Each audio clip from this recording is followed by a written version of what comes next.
Hello, everybody, and welcome back to your favorite film podcast, The Average Film Enjoyer.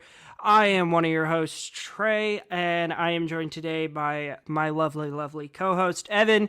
And it's a reunion today. We have the one, the only. We have the fellas back together, essentially. We have the one, the only Jagger Nelson from the Fourth Wall Film Talk podcast and multiple OJ productions and big blockbuster films. Jagger, how are you doing today? I'm doing great. How are you guys doing? We're doing excellent. Yeah, I mean, I was sick this week, so that wasn't too fun, but means I didn't have to go to work, and I just got to stay home and watch movies and play Skyrim. I've been grinding so much Skyrim. Oh, yeah.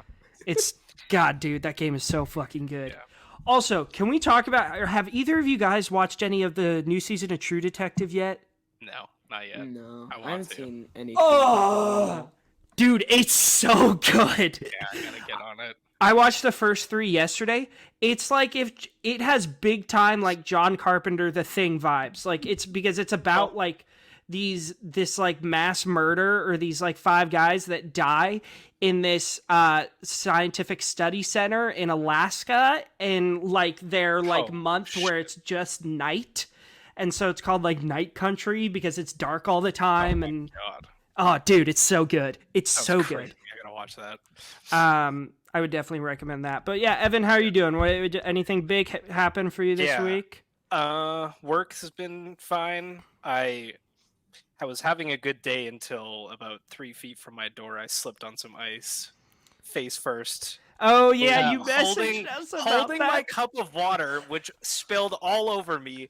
I landed in the snow. My car keys flew into a snow pile, so I had to dig through the snow to find them. Fucking brutal in my day. Oh my God, it was rough. But you know what? We're thriving now. Clean the house because our landlord is selling it, so we're just like cleaning a lot. Yeah.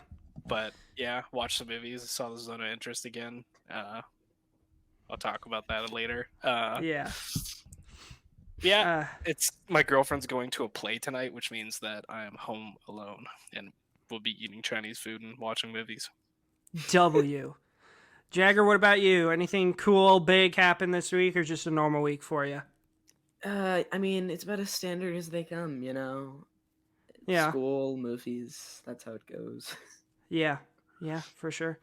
Yeah, so today on the episode, we're going to go over some movie news. We made it. We're finishing up our Stanley Kubrick deep dive.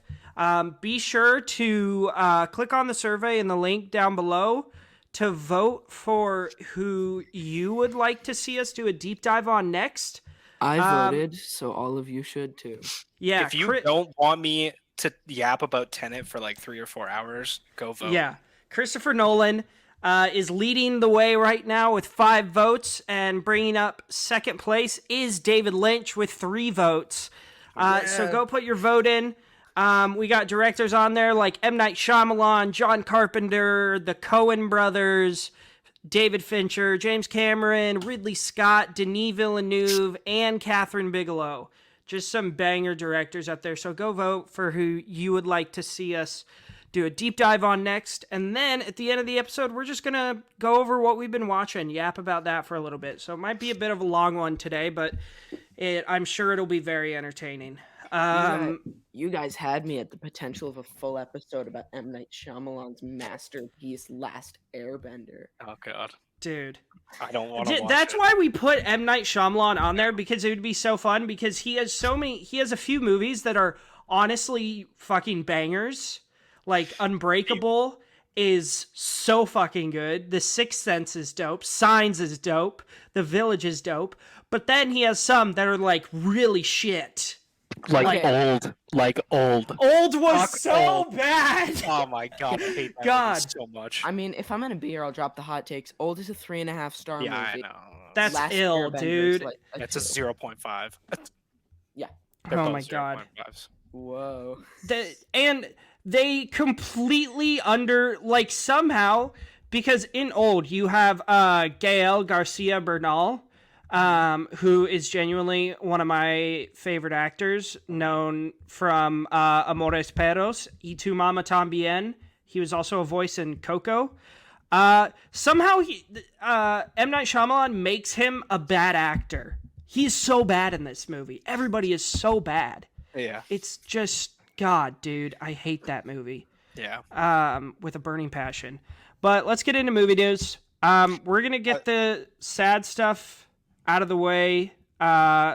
Today, this is like, as of a few hours ago, Carl Weathers, known for his roles in Happy Gilmore, the Rocky movies, Predator, and Arrested Development, which I'm sure Evan will touch on, has unfortunately passed away today at the age of 76.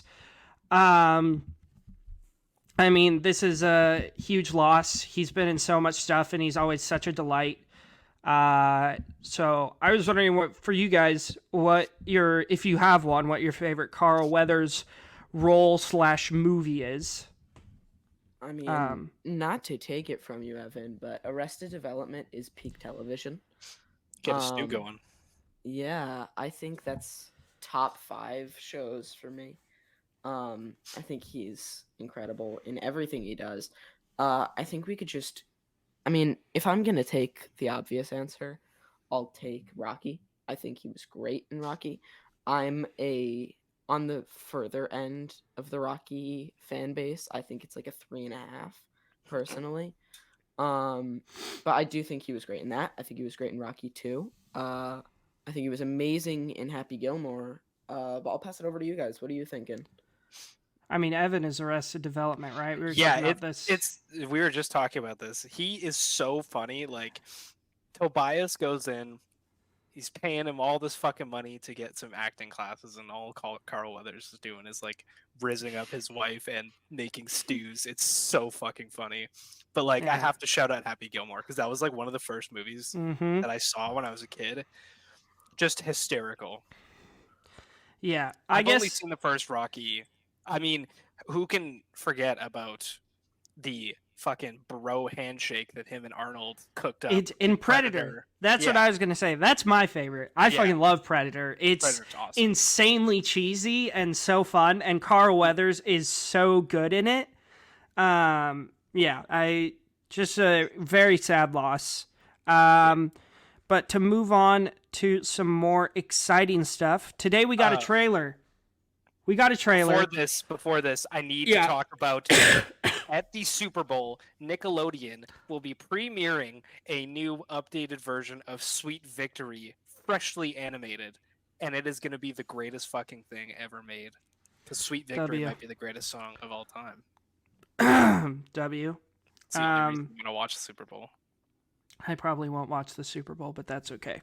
I've never been a football fan. I've always been like my big sporting events to watch, the World Series and the Masters.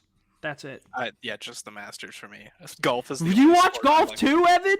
I love golf. Golf's my my God, Jagger. Sorry, we're gonna dive off.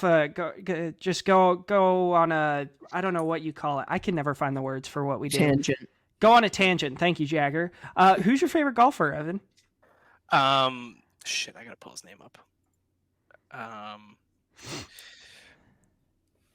don't remember. He's this Asian guy. Is it And he just pops the fuck off. Oh my God. My favorite golfer is myself.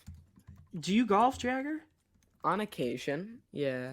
I love golfing, bro. I wish I could afford it. It's so fucking I dabble. expensive. I used to, but I can't. Is it Colin Morikawa? Yeah, I think that's him. Or Sungjae?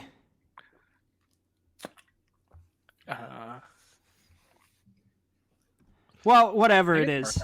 Golfing is a goated sport. I hated golf when I was a kid because I thought it was so boring, and then I played it, and I was like, this is the best shit ever. Yeah. Or there's Hideki Matsuyama. Wait, hold on. Is the goat. I need to grab something. Keep talking. I'll be right back. Okay. I gotta show you this. But today we got a lot of trailers. We got a trailer for, which I'm sure Evan will want to comment on this when he gets back. We got a trailer for a new horror movie coming out called Longlegs, which has easily the best marketing I've seen for any horror movie in a long time. I mean, the way they've been marketing this, the teasers and the poster they released last week with the girl like sitting on the chair slicing her stomach open, it's just been unreal. And today we got our first trailer for it. And Tiger Woods, T Woods, that's the goat right there, the goat. But yeah, Evan, we were just talking about Longlegs. This trailer looks unbelievable. The marketing for this movie in general has been insane. They dropped these creepy ass like 10-second teasers. Yep. Crazy posters, and then this trailer that is so unhinged and just full of weird shit. I cannot wait for this movie. Oh my God. Yeah. Like, Jagger, what about you? What are your thoughts on this trailer? I think it looks pretty good. I'm kind of excited. I think it's gonna be a lot better. Is this the one that has Nick Cage in it? Yeah. Well, then I'm Monroe and Nick Cage. Yeah, I feel like anything with Nick Cage is good. So, yeah, that's a bold statement. Those are the rules. Nick Cage doesn't do bad movies ever. It's never happened. That's a conversation for another day. Yeah. It looks dope. That trailer is so crazy because it's like kind of just like creepy vibes, and then it has that scene where the girl's like leaning over, and then it cuts to like the girl getting axed in the back. Yeah. And then it just goes crazy. Oh my God. Yeah, dude. So I'm getting like big time Ari Aster vibes. Yeah. From this. One of my most anticipated of the year for sure. Yeah, this might have moved up into my top 3 most anticipated just because of how big of a horror fan I am. Yeah. I'm so excited. I can't wait for the recently watched to go over some fun horror stuff. Yes. I watched one that I want to talk about. We have a new indie comedy coming to screens starring Tim Robinson, Paul Rudd, and Kate Mara. You get Paul Rudd and Tim Robinson both in the same movie. What a delight that's going to be. Jagger? I don't know if you guys have this on your agenda for movie news. Have you guys already talked about the new Farrelly Brothers movie that looks like maybe the worst trailer to ever come out? What's it called? What's the movie? It's called like Ricky Stanicky. Oh no, I haven't seen this. It looks. Oh no, I did see. Dude, this looks awesome. This is with John Cena, and he's wearing like a. Well, let me send you this. Yeah, it's got like John Cena, that one comic. Oh my God, what's his name? Right, Andrew something. I just sent it. Look at John Cena on the left. Dude, this movie's Let gonna me be see heat. this.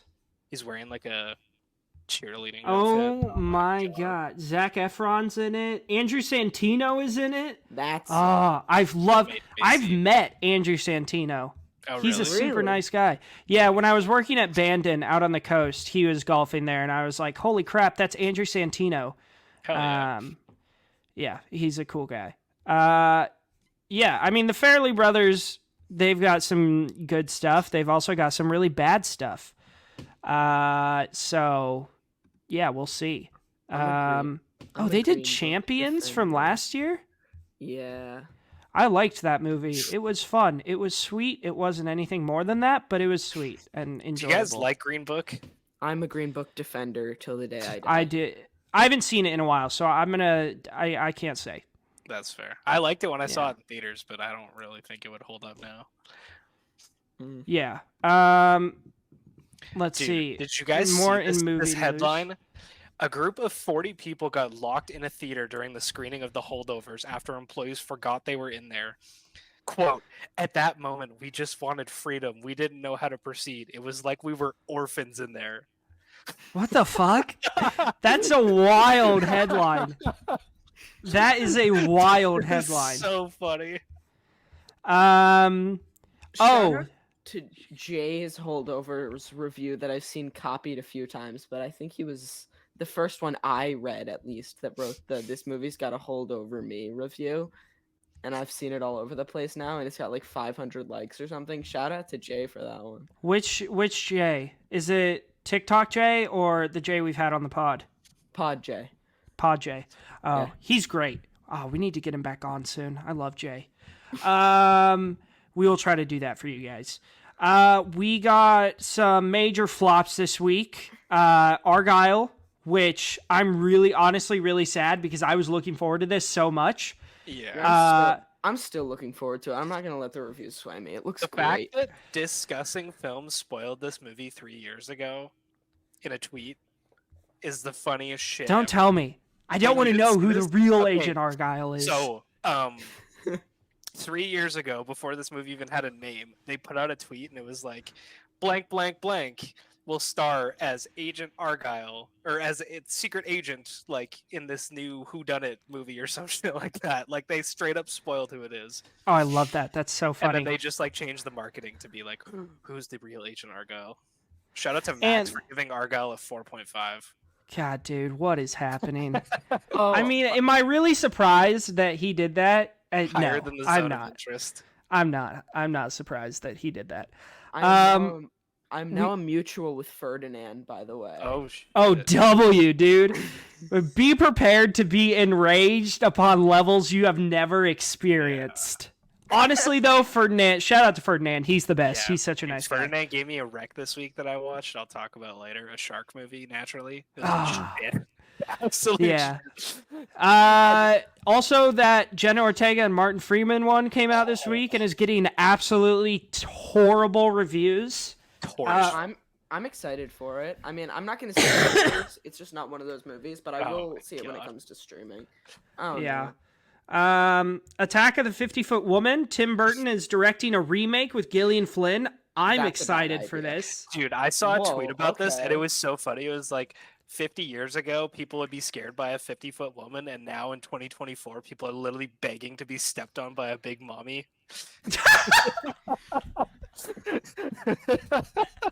I mean, it's true.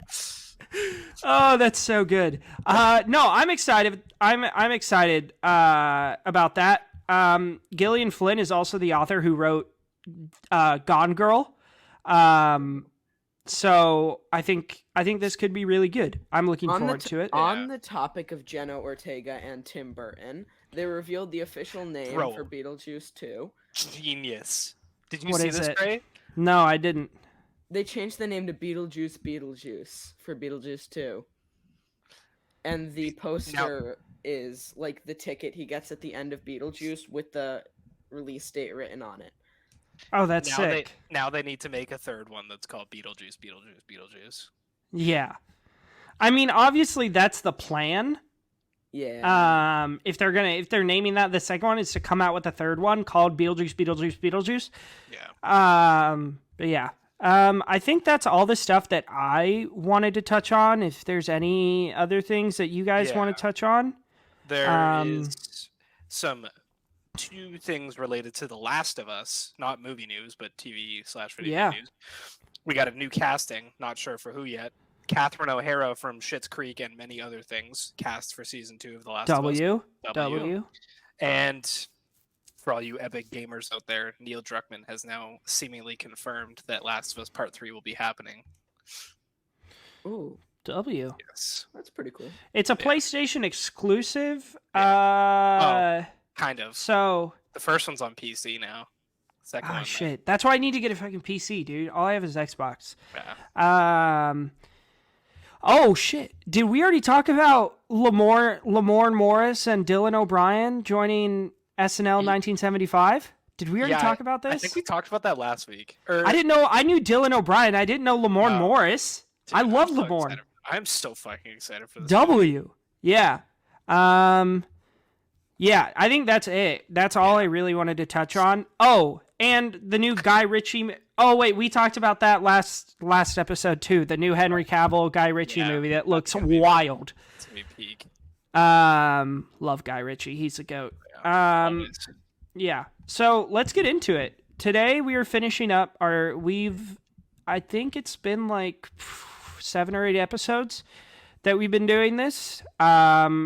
We have gone down a deep dive into Stanley Kubrick, who after watching every single one of his feature-length films, I can now say is the greatest director of all time. Thank you. Well, you watched. Well, I said all it of them- before, but now it's like confirmed. You watched you know? all of them and then half of one. Trey, Yeah.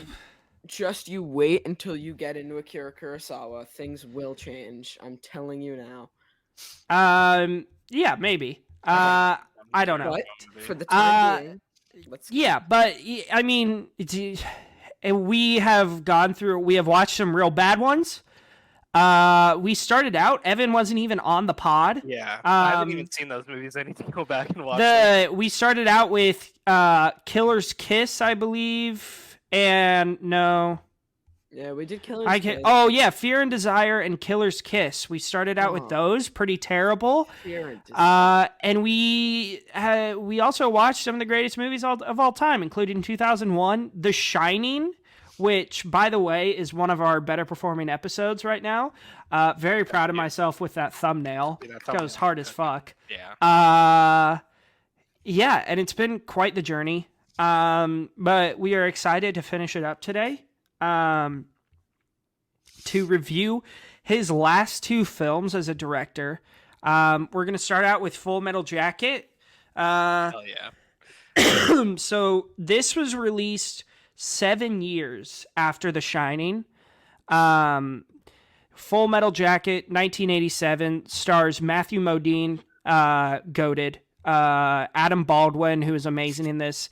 The best role in this, in my opinion, Vincent D'Onofrio, just unbelievable.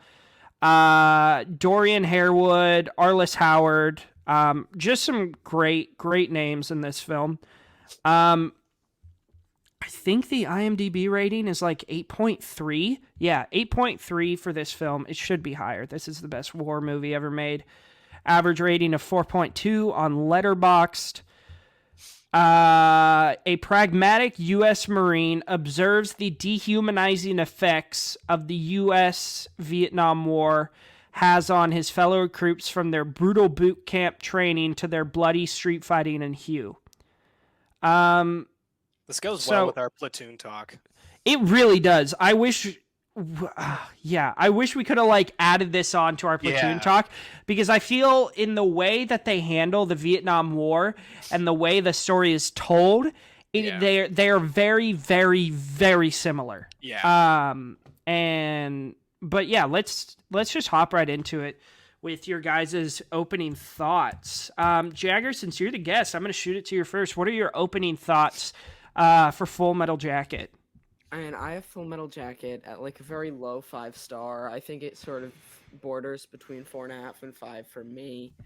But that being said, I think that it's absolutely incredible in the way it handles a lot of things. The thing that I usually associate it with the most is how incredible its ability to handle a sort of juggling between absolutely shocking horror that this movie sometimes gives, and juggling that between a movie that's thoroughly entertaining, and I'd even go as far as to say occasionally quite funny. It's very funny.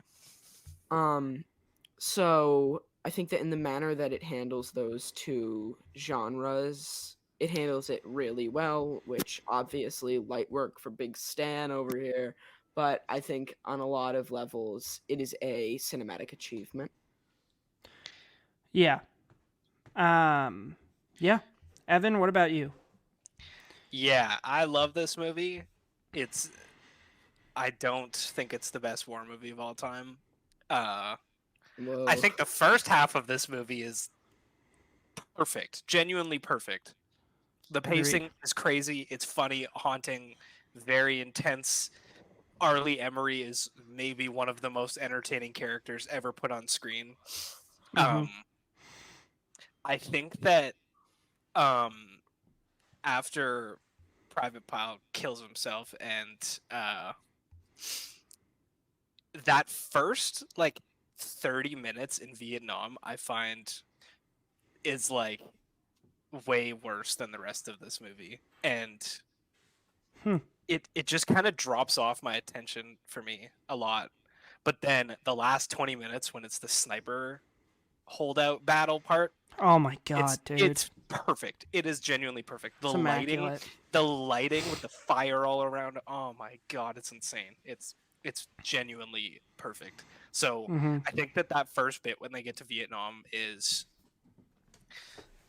slight dip. So I have this at a 4.5. It's number 6 in my Kubrick ranking. I actually have Pass of Glory above it. Wow. Yeah. That's a take. Is it? Is it a take?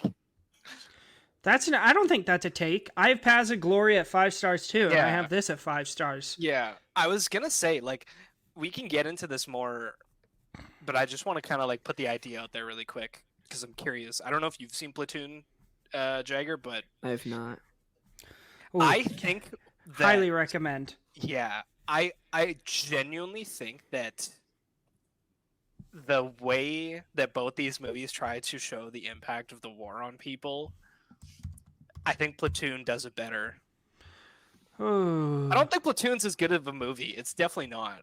But I Yeah. think that Platoon shows the toll that it takes on not just the individual, but like the dynamics between people and like how they think about each other, and whether like at the moment they have split views, it's like, well, now you're an enemy even though we're on the same side. I think Full Metal Jacket does it really well, but it doesn't really get into that too much in the second half, I find. Mm-hmm. So yeah, I want to talk about it more with you, Trey, but I'll shoot you to your initial Yeah.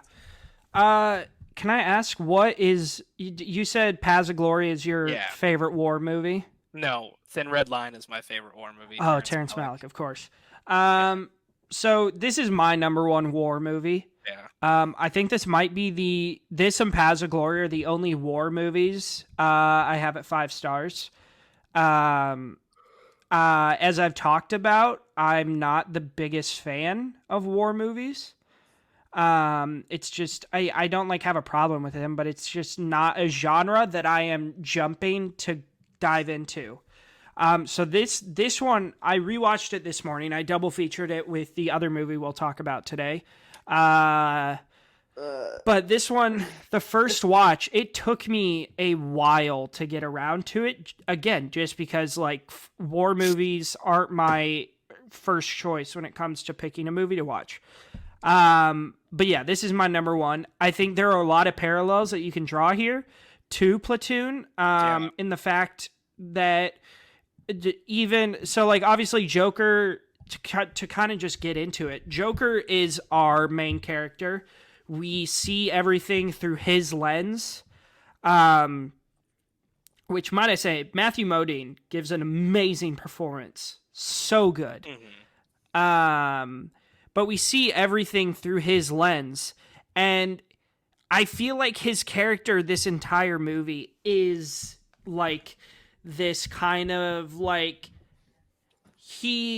it's really hard to like put a finger on it, but he kind of takes the war for granted and he takes the horror of the war for granted, you know? And we always kind of have like how we had Willem Dafoe and Tom Berenger's characters in Platoon. You always have that like angel and devil on each shoulder in this movie. And in the beginning, you have Private Pyle or Leonard, and the sergeant, played by Arlie Emery, I think his name is, who he got like a bunch of recognition for his role in this. Oh my God. Lee Emery, Sergeant Hartman, he was so good. And the craziest part about that, fun fact, he was an actual U.S. Marine drill instructor in the Vietnam War. War. I didn't know that. So that's why he's so good in this. And then you move on, and you have like Cowboy and those guys, and then you have Animal Mother as like the angel and the devil in the second half, which I find so interesting. And I think this to respectfully disagree with you, Evan. I think this does the best job at showing the horrors. Because this entire movie, Joker is kind of like, that's why they call him Joker. He's always joking around. He doesn't really take things seriously. And the first time you see it kind of like, he's like, oh shit, this is for real, is when he sees those bodies all lined up in the mass grave. And you see this look on his face that is just like, oh my God, this is for real. Like, this is just... It, and I think Stanley Kubrick does such a good job of depicting that.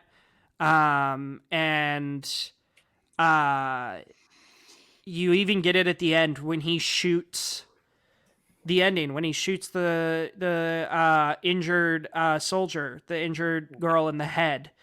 You even get it there where you have like Animal Mother saying like, leave her. You like, she deserves it, da da da da da, and like Joker wants to like stay there with her.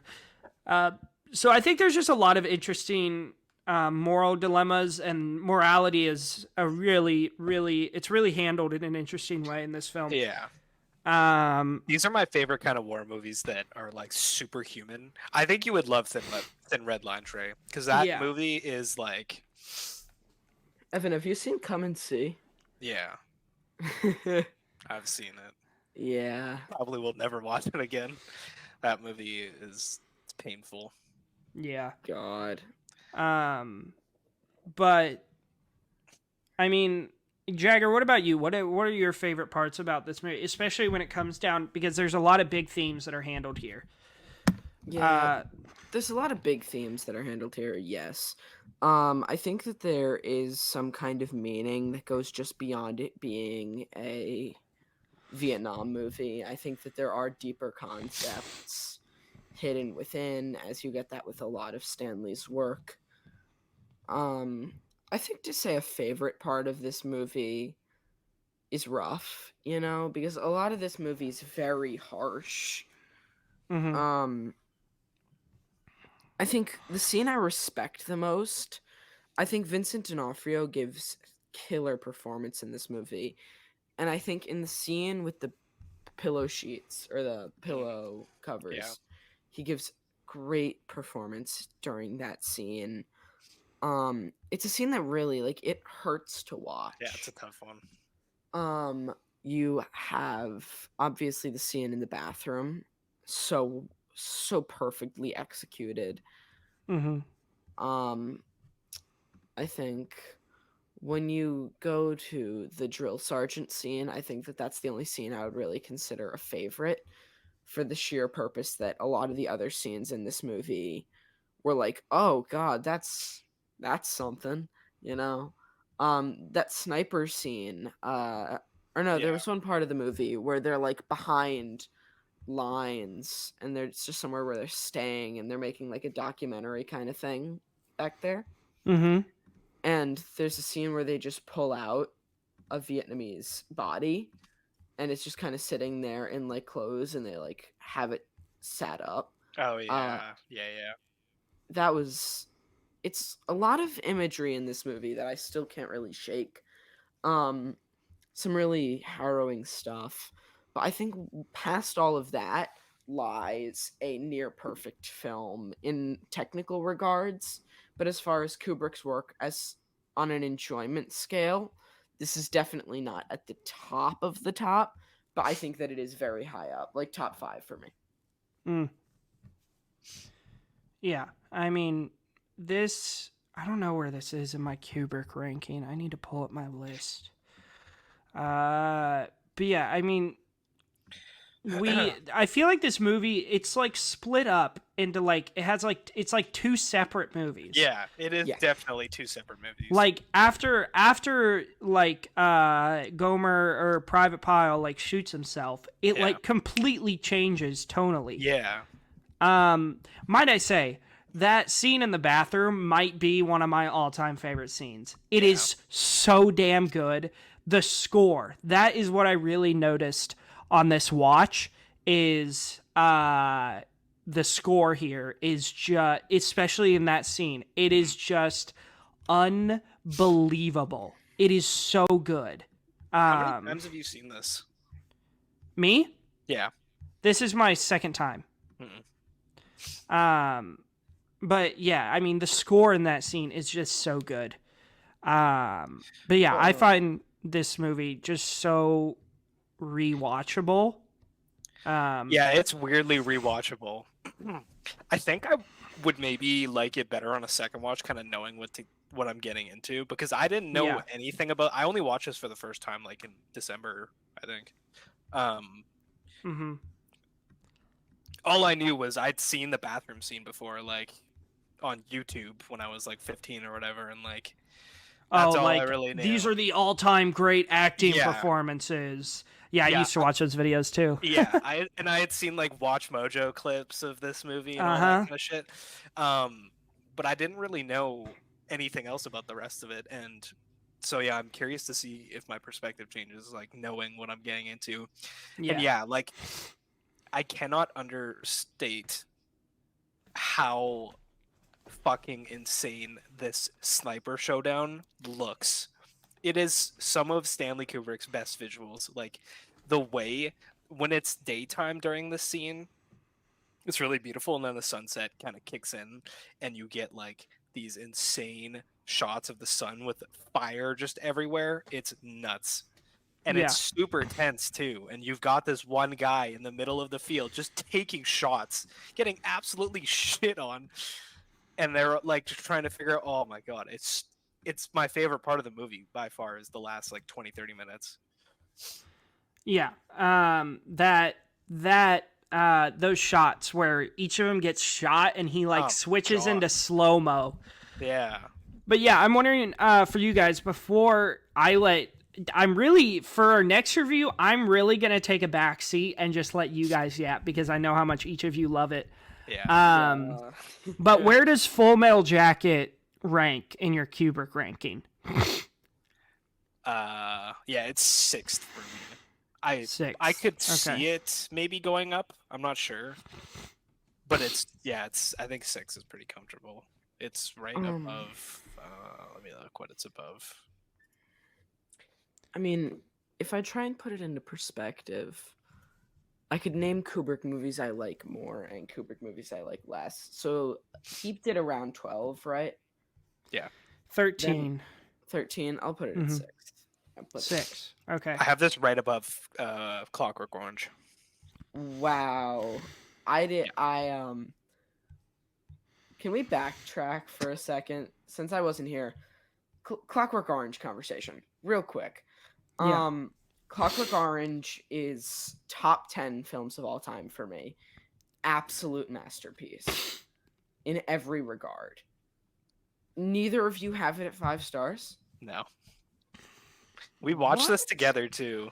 Yeah, we did.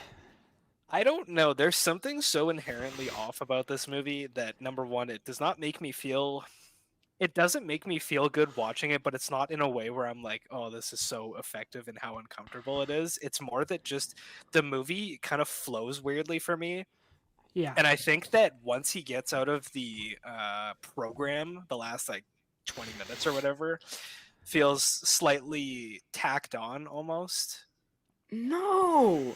Agreed. That's my least favorite part of the movie. I had seen that movie before and I totally forgot that even happened.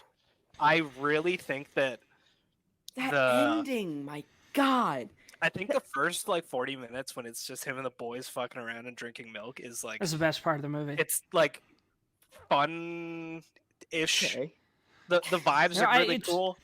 It's cool vibes, but then you like actually think about what's happening and you're just like, oh fuck. It's also this is terrible. Part of the movie I was gonna say, Trey, saying this movie feels off and then saying that's your favorite part of the movie is a complete oxymoron. No, but it's not that kind of off. It's like it's just this movie is structured really weirdly because it like has its climax and then it kind of just fizzles for like 20 extra minutes. And it's like he's getting home and he's just like, I feel like freaking Joe. All the homies hate Joe. Yeah, fuck Joe. God, fucking worse, dude. Trying to seduce Alex's mom. What the fuck? No. I feel like if you took out those last like 20 minutes, I feel like if you just let him go into the program and then you did like one scene where you see the actual effects, like in the real world. Yeah, and then ending it. I think that would have been better. Trey, the whole point of that last 20 minutes, it went somewhere else except for a comprehension state. The point is, right, he comes out and you see the effects. Exactly, and then you end it. That stage where he's on screen, on the scene where he's on the stage, and they're like testing him, right? And then he comes out of that, he comes back, he's weak. You could have ended it after that scene. No, honestly, I would have been happy if they ended it after that scene. That might have been a 5. That scene would have been a dope final scene. I don't think you need the scene where he goes home. What? It feels weird. Yeah. You can already tell his parents don't like him like for most of the movie, and it's just kind of like reinforced, you know? Yeah. He goes home, he's in the hospital, and the movie ends with a point of realization that when someone is that dark and twisted, that when you see they can do anything they want, and they can make the government people look like the villains, even after everything that happened in that first 30 to 40 minutes, that they can do all of these horrible, horrible things. But no matter what you do, it's a commentary on concepts of research, concepts of healing, concepts of fixing in abnormal ways that go beyond trying I think we know that and we get that. We get the point of it. We get the point of it. It just doesn't feel right. Happened. I also think that idea is not totally original, and I don't need extra commentary on it because I already understand that some people are just too damaged to fix. Yeah, and I really think that dude, we're getting Jagger so heated. I find this movie flows so weirdly. I don't understand. Can you elaborate? Okay, so it's a long movie, right? I don't think it's paced badly. It's like 2:20, whatever. I don't think the pacing's bad. Mm-hmm. But I found myself feeling the runtime because the tonal shifts in this movie are so odd, and it's like this. You get like whiplash. Yeah, it's very odd. I still love this movie. I give it a 4.5. Yeah. But we're not like hating on this movie. We're just saying it has its issues. That's fair. I really do feel that in your opinion. Yes, in my opinion, it has such. You know what? I might move this to a 4. I'm not gonna lie. Talking about it, I want to move it lower. Just thinking about that scene on the stage is so impactful, and it leaves such a sour taste in your mouth for Alex as a character, and you're just like, Jesus Christ, like this is awful to watch. And the point at the end is you're not supposed to feel bad for him. You're supposed to remember those. I'm not feeling bad for a man who can't commit rapes and crimes anymore. Shoot! He can't do the things he loves in this movie where you're sympathizing with him. You're like, good. But so that's the thing. You feel the impact of the rest of the movie in that stage scene so deeply that I find that having anything come after it lessens the impact of that scene because that scene is so heavy hitting. And that's why this movie is my number 8 Kubrick. The scene where he's back in the guy's house is a masterpiece of cinema. I'm dropping it. I'm putting it below Dr. Strangelove. This honestly might be below The Killing for me. I need to watch that. I love it's peak. It's so good. Trey, below The Killing. Yeah, I loved The Killing. It's so good. Thank you, Jagger, for making me and Trey realize how Clockwork Orange is not peak. Jagger, now you know how I felt when you told me that Jurassic World Dominion was better than Jurassic Park. It is. I was scrolling through Jagger's diary and I saw his Oppenheimer review from this week, and it's not Oscar bait. It is. Yeah, it is not Oscar bait. Maestro is Oscar bait. It's more Oscar Maestro is Oscar bait. Maestro's actually good. No, it's not. Oh my god. I don't want to have to explain why Maestro is bad, but if you want someone to explain it to you, go watch Real Takes. Go watch his review on Maestro. That is I one of the saw- most knowledgeable and well put together reviews I have ever seen. I saw his review of Maestro. I found Maestro to be a highly entertaining film. And I It's think that so it did fucking I know, but boring. it does a disservice to Leonard Bernstein as a person. My thing. And if you're gonna make a biopic and then completely glaze over a bunch of what made that person, then that's not a good movie. Dude, Maestro has the same problem that Napoleon does, where the first act of it is a speed run. It's an absolute speed run through his life to get to a point where you're like, oh yeah, this is where Carey Mulligan's character. Oh my god, it's so weird. You know what, Trey? What? If you're gonna make a biopic about J. Robert Oppenheimer, make it smart. I'm booting it down to 2 stars. What? Do whatever you want, dude. You're just wrong. What do you Oh mean my it's not God. smart? What do you mean? I mean that it is a very, very poorly put together film. I don't get it. Can you give Let's me move like on. an example? I- please? We I don't need know, to move on. I need one. Evan is example. gonna have a brain aneurysm.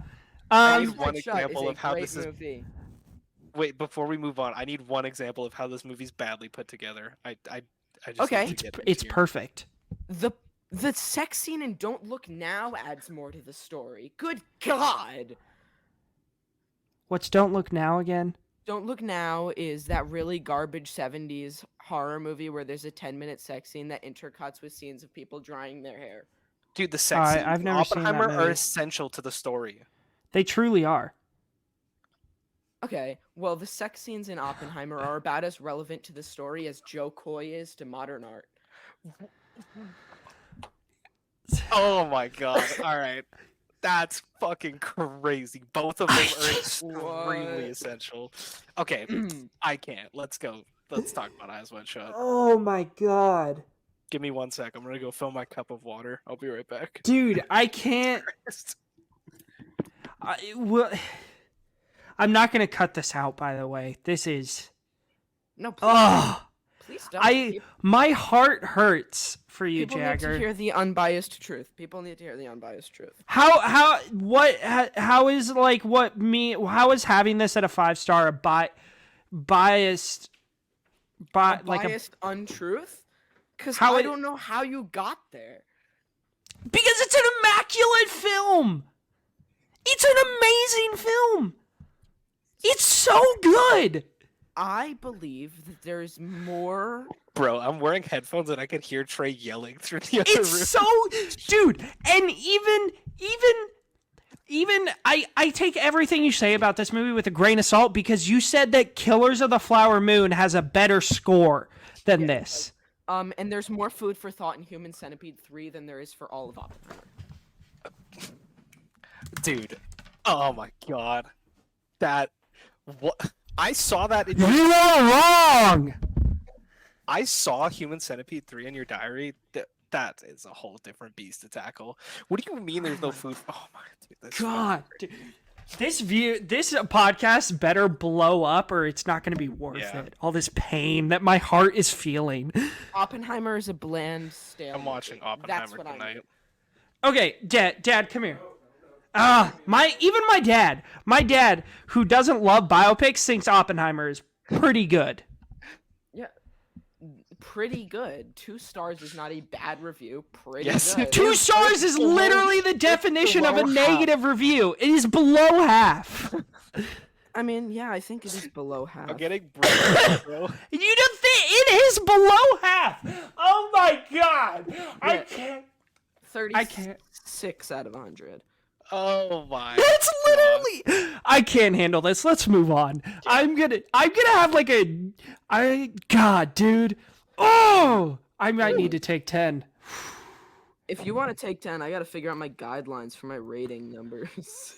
Let's talk No, about Eyes it's Wide good. Shut. Yeah, Eyes Wide Shut. Wait, this was the first view for you, right? No, it wasn't. There was a Oh, second okay. one. Never mind. I'm gonna take a back seat during this because I don't have too much to say here. I think it's an amazing Yeah. film, but again, I think you guys will have a much better conversation without me, and then we'll get into what we've been watching recently. Yeah. Eyes Wide Shut, 1999, A Sex Odyssey. This was Stanley Kubrick's final film. One thing I want to add before I let you guys kind of go crazy. Big conspiracy theory with this film.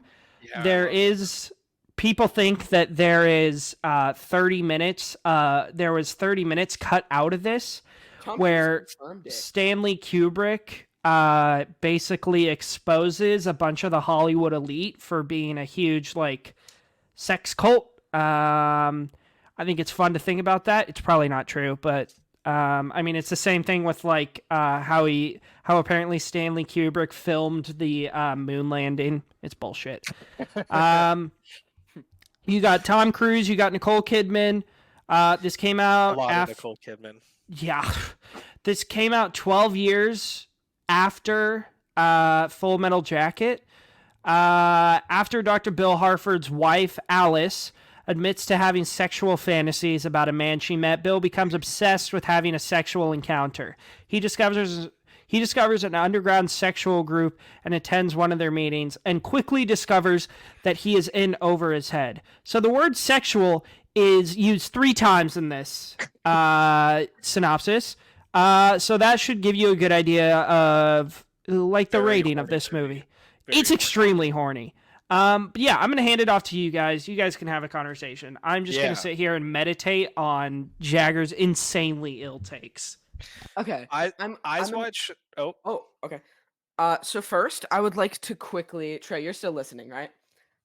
Yes, I am. I would like to shoot down the word horny that you used. I think that is a really incorrect term when it comes to a movie like this. This movie. What? Nothing. I'm still pissed about Oppenheimer, but I mean, this is horny. It's a movie about sex. That's really what this boils down to. This is a movie about sex. No. What? Oh, okay. Hold on a minute, Trey. Where to start? Absolutely not. What, Jagger, tell me, what's the final piece of dialogue in this movie? Remind me? I understand. There is one thing we need to do, and what's that? Okay, Fuck. I understand. fuck. I Roll understand where- credits! I understand where you're coming from, but this movie uses sexual content as a way for it to convey its message of the concept of both unhappy relationships and the concept of loneliness as a whole in theory, right? See, when this movie uses its sexual content, like if you look at the scene behind me, this scene is not That about scene's not horny. No, No, it's not. But It's not. Tom Cruise going to town on Nicole Kidman 15 minutes into the movie, that's pretty horny. That's pretty horny. like in theory, yes. At least I would say, you know. Yeah. In theory, yes. But in that moment, I'm assuming you're talking about the moment where she's looking into the mirror. Yeah. That whole thing is a grand metaphor. You're looking at him being this overly compassionate person who's just doing what he believes will make her happy in that moment, but then she's looking into the mirror, looking at herself, and doing a more of an introspective look when he's there. She's not acknowledging his existence in that moment. If you look at, I don't know, any of the points where it cuts back to Nicole Kidman and what he's envisioning in his mind, you're looking at a man who is in fear of the concept of loneliness. You're looking at a man who does not want to be alone. So the sheer concept of her being with another man, the concept of her leaving him, drives him into a state of madness, a state of becoming a fiend, becoming a tyrant for this concept to get back at her. But getting back at her needs him to be with someone else so that he is not in a state of loneliness at any point. He's scared of that theory, scared of being alone. So when he's at this club and he realizes he's in over his head, he realizes that there are all of these people who they're not alone by any means. They're probably doing this nightly. But they're behind these masks. These are not people that you can tell if they're happy or not. And if you listen, all you hear is dialogue and music for the most part. You never hear any sound relating back to passion in this scene because all you are getting is people that are generally unhappy. They have masks on. Look at each and every one of these masks. None of them are smiling because none of these people are happy. The concept of having a partner is not what makes you happy. It's the concept of having a partner who's happy in the relationship with you and having a companion instead of just someone at your side, a sidekick of sorts. Because the sidekick role that he plays, where he's doing everything for her, but she's doing nothing back for him. And in that scene where they're yelling at each other, she's yelling at him more than he's yelling at her. And when he's yelling at her, he's doing it in a sense of defensiveness. None of this movie is about sex. None of this movie is horny. This is a movie that relates back to the concept of relationships in their deepest moments.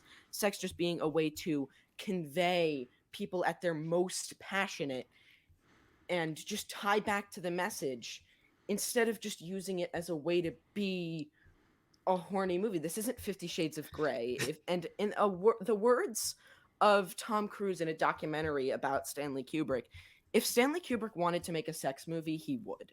But he didn't. He wanted to make a movie that had sex as a gateway, as a Trojan horse to its deeper messages. I read a novel about Stanley Kubrick called The Stanley Kubrick Archives that breaks down all of his movies and all of the work behind them. This was a passion project for him. This was a movie Yeah, it was. that had concepts that he wanted to tackle himself.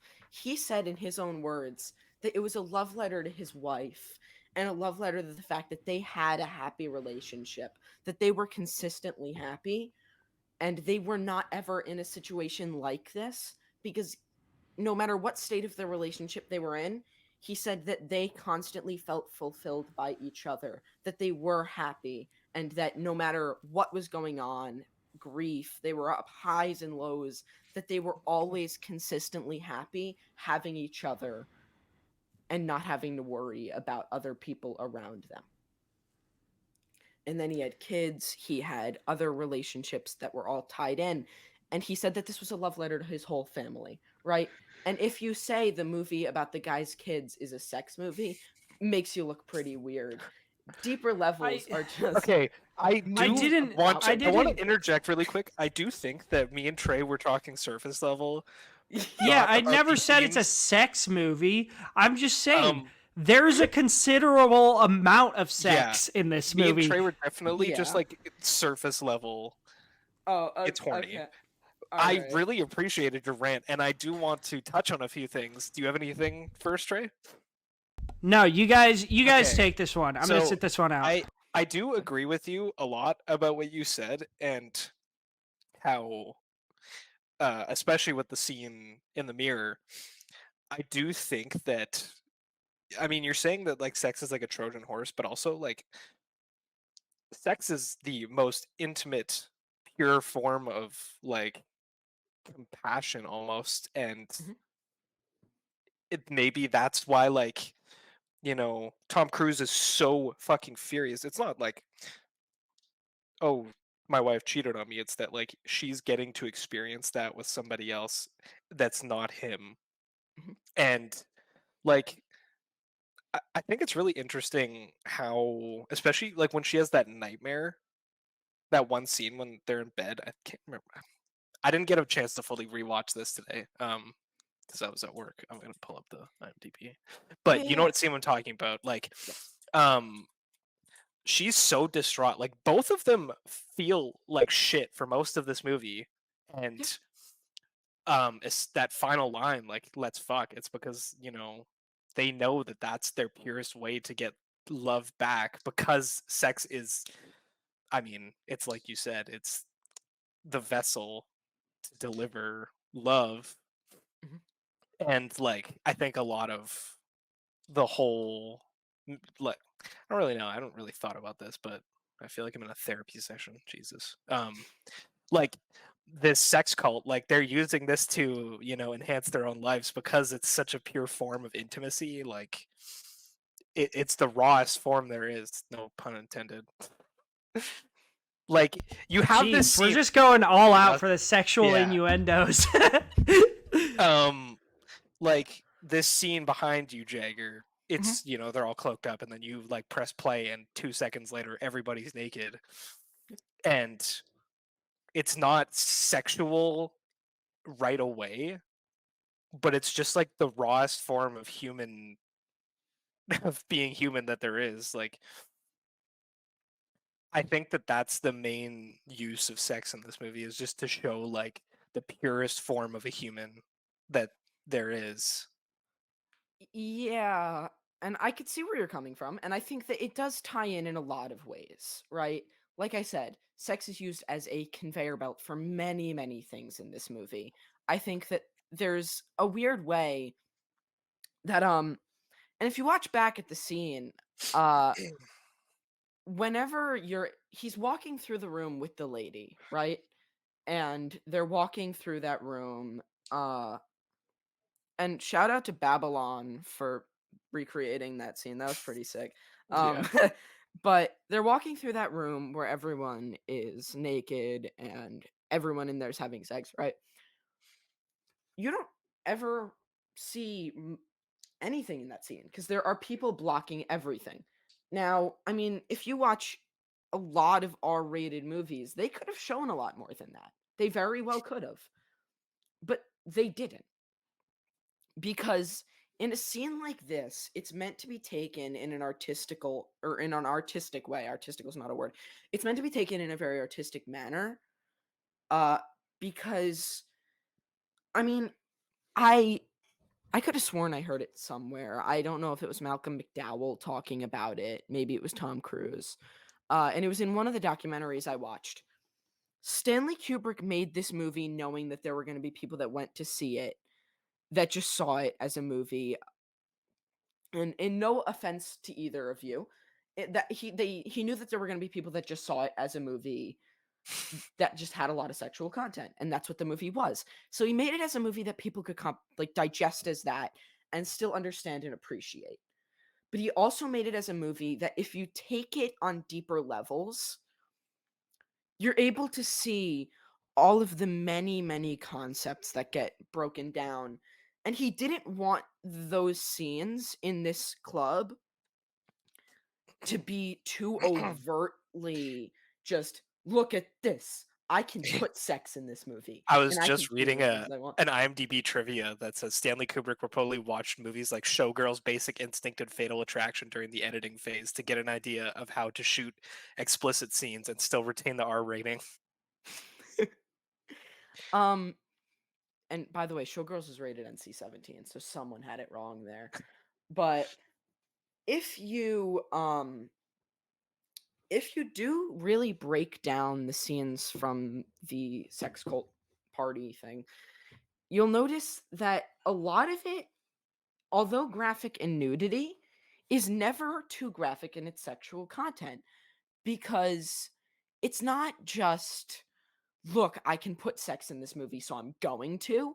It is a movie that is meant to use sex as a way to get things going, It can be used in many different circumstances, as they do use it in this film. And they really do break it down to its deepest levels as an act, or however you will put it, based on different levels of passion, right? You look at, although only in dialogue, that final scene that has a lot of intent behind it in a in a very, very personal level. You watch the scene in the mirror, it's one-sided. You watch the scene in the club, none of these people are really, I don't know if they do because they never give too much context on it, if this person knows who that person is. Whether or not you do, you can't really say. It's just inferred that they are all in the same business of sorts, right? And if you, that's a, no one is, this is a non-passionate context, a non-passionate setting. So now you have two-sided, one-sided, and no-sided. You have all of it at its most, like, broken down into pieces, right? And it's kind of like a puzzle. This movie breaking down all of its thematic elements. I've seen it around between 5 and 10 times now. So I can say, and also in the scenes with the guy who's like the boat guy, I don't know what his label was, the Navy worker. You have that, which is sort of a halfway there on both ends. They didn't know each other. So you really have it broken down in a display of all of its fullest and deepest forms as an act, which is, it's done in a very intelligent way and it's handled very correctly. I don't think any of this movie is any of this film, I shall say, is like tasteless at all. I think it's all done in a very, very tasteful, very intelligent way. Um, I think Stanley really knew what he wanted to do with this movie. He clearly had a vision. As it was stated correct by Tom Cruise, there was 30 minutes of this movie, like 26 minutes, I think it was, that were supposed to be in this. So the story was told, and it was put together in pieces spread out over a span of years as to not be in one interview. So it's spread out so you can't just delete all of it. As it was stated by Tom Cruise over a series of stories, Stanley was a popular guy around Hollywood for a while. He was like the biggest name there was. Sometime after The Shining, he had read the book from the 20s that was clearly not as sexual because it's a 20s book. However, it had some sort of sexual elements, but enough to keep it humble. And he had read the book and he had wanted to do a movie on it, but he didn't believe he had enough depth to make a Stanley Kubrick film about it, right? After doing The Shining, he realized he was able to stretch a story further from the truth of the novel, right? And apparently, after The Shining, at some point or another, he had attended a party with a bunch of Hollywood people. He had been invited to a party. Clearly, it was not as exaggerative as this, but at that party, he had learned some things. Learned some things about cruelty, learned some things about the fakeness of Hollywood people. And then he wanted to combine it with that book that had this story. So when you took one element and added it to the next, he used the sexual concepts of the book and the concept of these really fake people and also mixed it with the love letter he wanted to give to his family. And he took these three elements and for 12 years, you said, right, Trey? After Full Metal Jacket, 12 years? Yes. For the next 12 years, right after Full Metal Jacket was done being edited, like before it was even released, he took all of that time to take all of these elements that he wanted to make into a movie and make them. He did not know he was going to die, very clearly did not know this. But he also had a Napoleon movie he wanted to make after this, which is currently being directed by Steven Spielberg. Very exciting. Massive W. It's going to be like a mini series, right? Yeah, they're going to break it up. It was supposed to be like a 3.5 hour movie. They couldn't do it. The script is like 172 pages long or something. It's crazy. I'm excited. So he took the elements he wanted to make, and he said, the next movie I'm going to make is going to be, I believe he had said he wanted it to be his best yet. He wanted it to be a movie that was deeply passionate and a movie that could convey the sexual themes of the book, the concept of breaking down Hollywood, like big people, while also giving the love letter idea to his family. Apparently, along charting his course, according to his family, there was no sign of him being ill in the slightest. And then he attended a meeting, like I believe 2 months before Eyes Wide Shut ended up releasing. He attended this meeting in the best of health. It was him and Tom Cruise at this meeting, alongside some other big Hollywood names that were watching the movie. He shows them the movie, and in the words of Tom Cruise, they said, "No chance. You have to cut at least half of that movie, or we will not let you release it." The movie was 3 hours long, and it was supposed to be a Stanley Kubrick epic alongside things like Spartacus. When they said that, Stanley Kubrick, without any emotion, any anger, said in the calmest way possible, "I will not." He took the reel of film and took it out with him. In fear that he was going to release it, the studios tried to contact him. He would not get back to them. 1 week later, Stanley Kubrick is dead. Stanley Kubrick is dead, and at Stanley Kubrick's house, they take the Eyes Wide Shut film reel, cut it, and somewhere that footage has either been destroyed or locked up. No one knows where that footage is. Stanley Kubrick's now dead. His family's grieving. 1 month later, the movie gets released. That's the timeline. Yeah, Stanley Tom Kubrick. Cruise was definitely involved. Tom Cruise is a weird fucking dude. Yeah. Dude, remember that time he jumped on Oprah's couch? That was wild. Dude, remember that time he became a part of a cult called Scientology? Oh, wait, that's still happening. John Travolta's in on it too. Oh my god. Dude, everybody's in on it.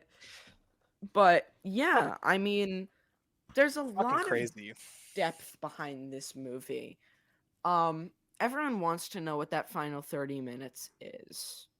No one's gonna get it. I heard at least 20 minutes of it, by speculation, was a really extensive cut of the party scene that went a lot more in depth, sort of hinting at names, just sort of dropping stuff that would have done a lot for society, but did absolutely nothing for the people getting hinted at. What the party was Stanley was invited to, God knows.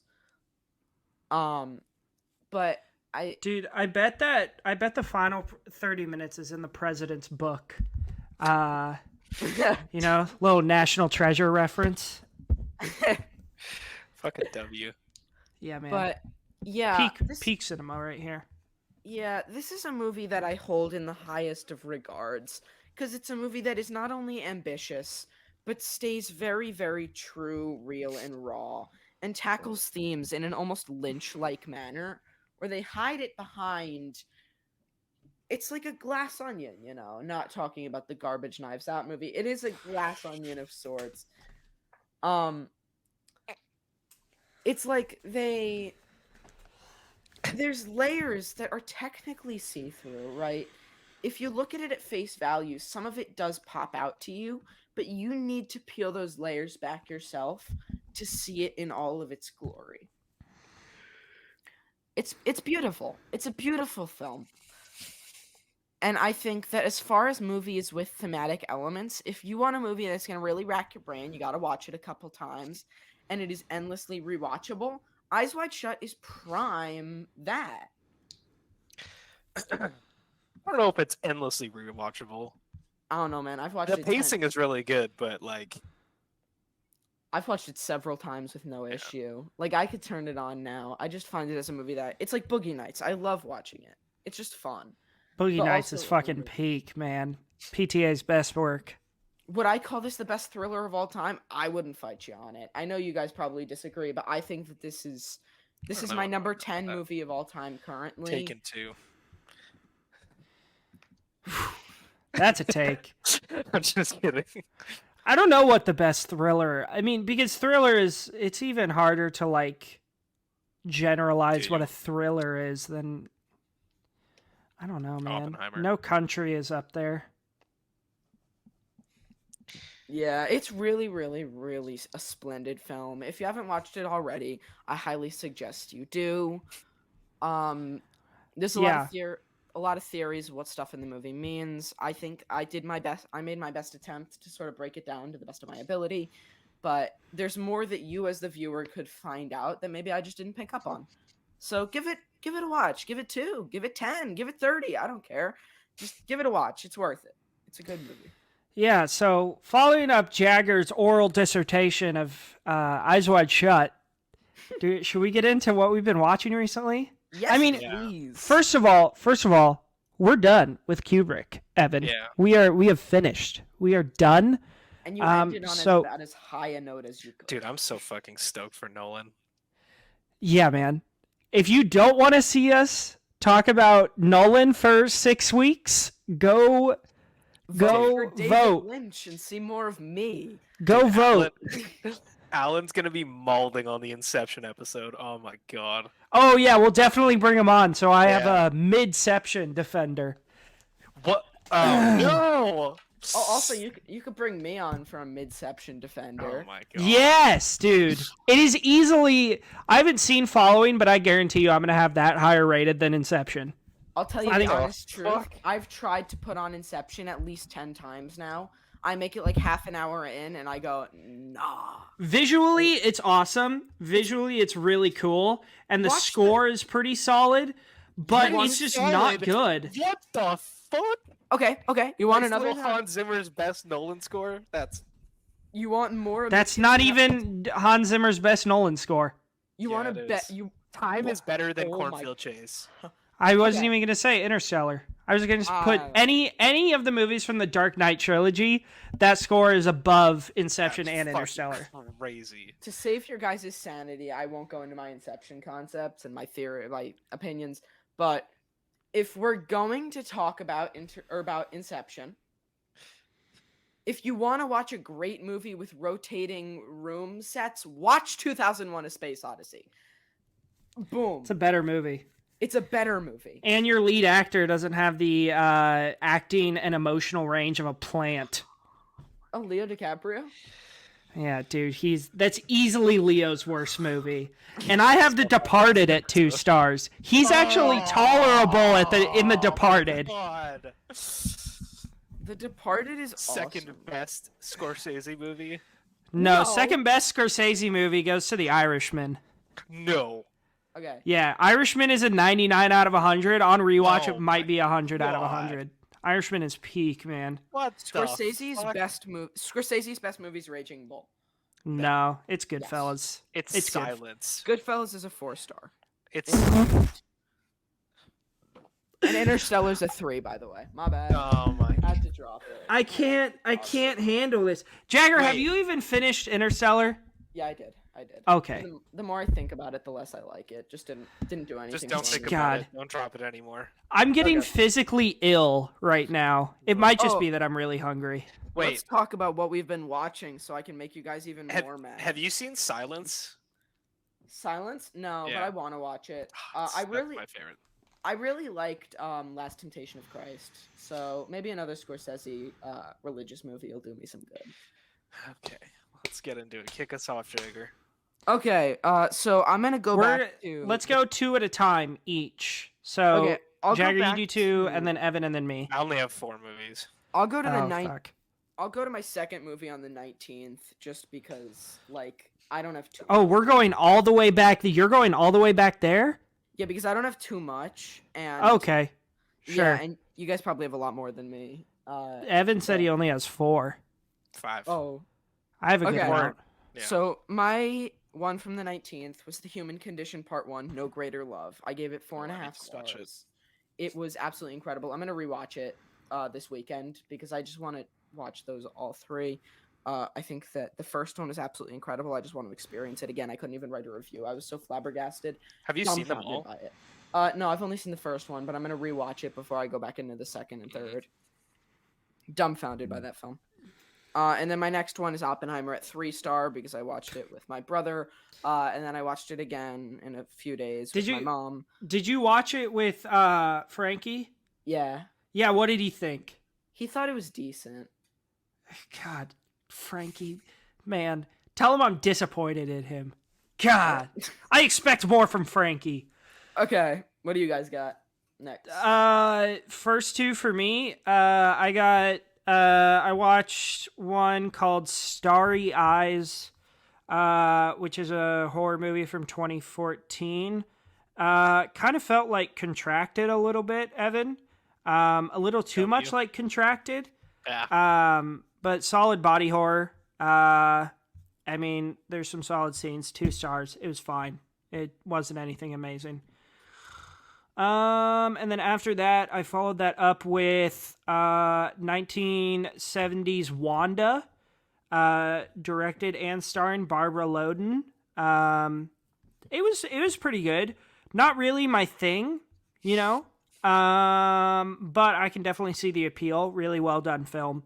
But 2.5 stars, just not for me. But Evan, why don't you just go one at a time? Yeah, I will. Yeah. Yeah. On the 30th, I watched The Zone of Interest a second time. And let me tell you, even better on the second time. Very different emotions the second time. It was just dread the whole time. Like, Yeah. fuck. Yeah, I'll get there. It was the pacing on the second watch was crazy. It felt like it was 45 minutes long. It fucking blew past. Yeah, it's still perfect. It's my favorite movie of 2023. W. Yeah, I hope it wins lots of Oscars. Sound design is peak, maybe the best ever. Mm-hmm. There you Okay, go. back to me, I guess. Jagger, how many do you have left? A good chunk, but some of them I'm just gonna group into I'm gonna do short things because one of them's a Okay. show, one of them's a short film. Oh, So yeah, I'm just- because you finished The Curse. Yeah, I'm just gonna do a quick burst of 5 because 2 of them are shorts and one of them's The Curse. I watched And Justice for All, the Al Pacino movie. Yeah. Absolute masterpiece. I've It's been on meaning to Prime. get around that. It's to on that. Prime now. Absolutely incredible. Then I watched The One I Love. The One I Love I gave, And Justice for All I gave 5 stars, 99 out of 100. The One I Love I gave 2 stars. I thought it was fine. I didn't think it was anything special, but I thought it was all right. Then I watched Nathan Fielder's short film Dance, which is just him dancing to Shakira for 45 seconds. Absolutely incredible. W. Sounds like a free log. I'm gonna log that shit. Then I watched Bad, the Martin Scorsese directed Michael Jackson music video. I'd never watched the full 15-minute. You had never seen that? Oh, it's pretty Yeah. dope. I gave it a 4.5. I thought it was super entertaining, pretty cool. Yeah, great song too. And then I logged The Curse, which was a 10-episode masterpiece. One of my favorite finales in television history. Yeah, I've heard the final episode's crazy. Absolutely wild, and I loved every second of it. So Yeah. 5 stars. Good stuff. After Wanda, I got around to another Purge movie. The first one was kind of a disappointment. The one with Ethan Hawke. Jagger kind of built it up, and I just didn't love it. I like thought it it. was solid, but I just didn't love it. Shout I out watched- James DeMonaco. Shout out Woo. James DeMonaco. I really enjoyed the first Purge. That's the one I watched. This one was actually really cool. Who plays Yolan Noel? Yeah, first purchase. Plays the lead in that. He's a total fucking badass. Just killing mercenaries, breaking necks and shit. That was dope. Dude, have you seen Election Year? No, second that's one? probably the It's one really I'm gonna good. get to next. Bro, that movie, you know the kill count videos, like Dead Meat? Yeah, what's the kill had- count on that one? It's like 250 or something. It Is had Election Year? Is that the one where the guy has the minigun in the back of his? Yeah. Okay, pretty sure. I've seen bits That and movie's pieces sick. of that one. That movie's fucking sick. But yeah, first Purge, solid 3.5 stars. And then I watched Destroyer, which was a nice little film noir detective movie with Nicole Kidman and Sebastian Stan from 2018. Really good. I really enjoyed it. Nicole Kidman is amazing, as always. It's the same director as The Invitation and Jennifer's Body, so good reason to go check that out. Her name is Karen Kusama. I'm gonna do 3 since I have so many. And then I checked off another Coen Brothers movie because I'm hoping we get the Coen Brothers as our director deep dive. They are my favorites. I watched True Grit for the first time. I don't know what I think I was expecting something a little more serious. This is really funny. The Coen brothers just have this way about them of writing their scripts. I think Ethan does most of the writing. he is just so the way he writes is just so funny to me, and I love it so much. Like, shout out to Burn After Reading as well, which is peak. One of Brad Pitt's best roles. Yeah, it was a delight. It's a great Western. Jeff Bridges is great. Matt Damon is great. Haley Steinfeld just steals the show at like 14. She was nominated for an Oscar for this, I'm pretty sure. Yeah, it was like her first ever feature-length film, so I would highly recommend this one if you're a fan of Westerns. Very good. I need to get around to the original with John Wayne. But yeah, Evan, I'll shoot it over to you for your next one. Yeah, double featuring, like Jagger said, or one of you said, I don't remember. We've been doing a lot of brain rot. I said it first. Been a lot of brain rot today. I watched The Hunt with Ben from the Real Talk Discord. We've been talking about watching it for a while, and he's like, bro, tonight's the night. And I was like, I just got home from Zone of Interest, and I feel like shit. I think Ben's been on this podcast. I can't remember for what. He was on for something. Yeah, this is a really fucking good movie. I love Mads Mikkelsen so much. Oh my god. This isn't my favorite Thomas Vinterberg movie. I love Another Round. I think it's a masterpiece. I have this a little bit below that. Yeah, it's super frustrating. Watch. Fuck kids. Kids suck. Ouch. Yeah, fuck you, Jagger.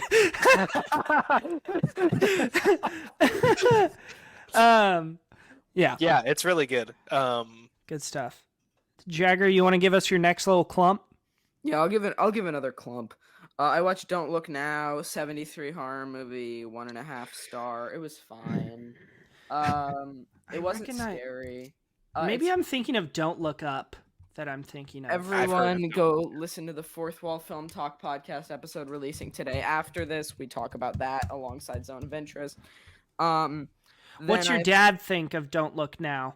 I thought it was garbage. No one neither of us liked it. Okay.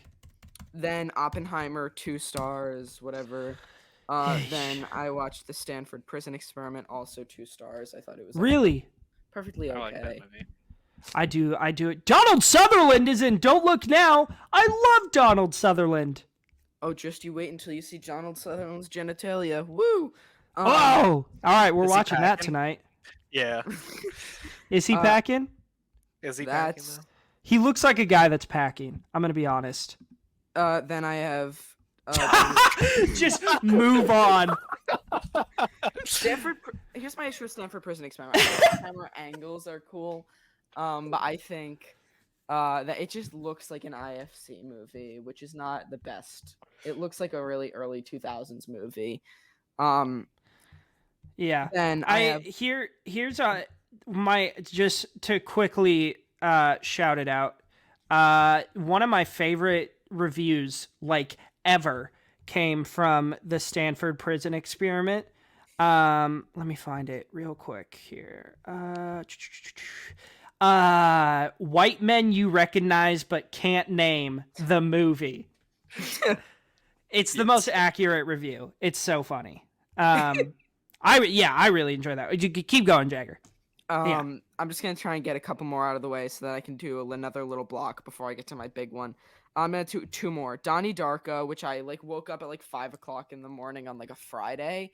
I was out of school that day to see Zone of Interest because it was not playing near me, so I decided to go out to just go watch it. Yeah. And I woke up at 5 o'clock in the morning. My alarm hadn't even gone off. I had a weird impulse to just put on Donnie Darko, so I did. Watching Donnie Darko at 5 o'clock in the morning is a wild experience when your brain's not totally able to figure out what's going on. Oh, it's great. I'm sure. And then I was really scared though. What did you give Donnie Darko? Oh, 5. That's one of Jagger's all-time favorites. Oh, W. It's top 15, top 20 for me. W. Then I watched Zone of Interest that afternoon, which I gave 5 stars. It's not on my top 100 list because I can't for the life of me say it's a favorite movie of mine. But also, if you want to hear actual thoughts, go listen to the hour ramble I go on today's episode of Fourth Wall Film Talk podcast. Woo. So yeah, I'll shoot it back over to Evan, and then we'll keep going. Or is it going to you, Trey? Yeah. I think it's going to me. Yeah. Yeah, so next I've been having I don't know if you guys had this schedule, just being indecisive when it comes, like, I try to do, like, shuffling your watch list and just doing whatever comes up top, but I've been having a real hard time choosing stuff. I've been really indecisive recently. Yeah. But I watched the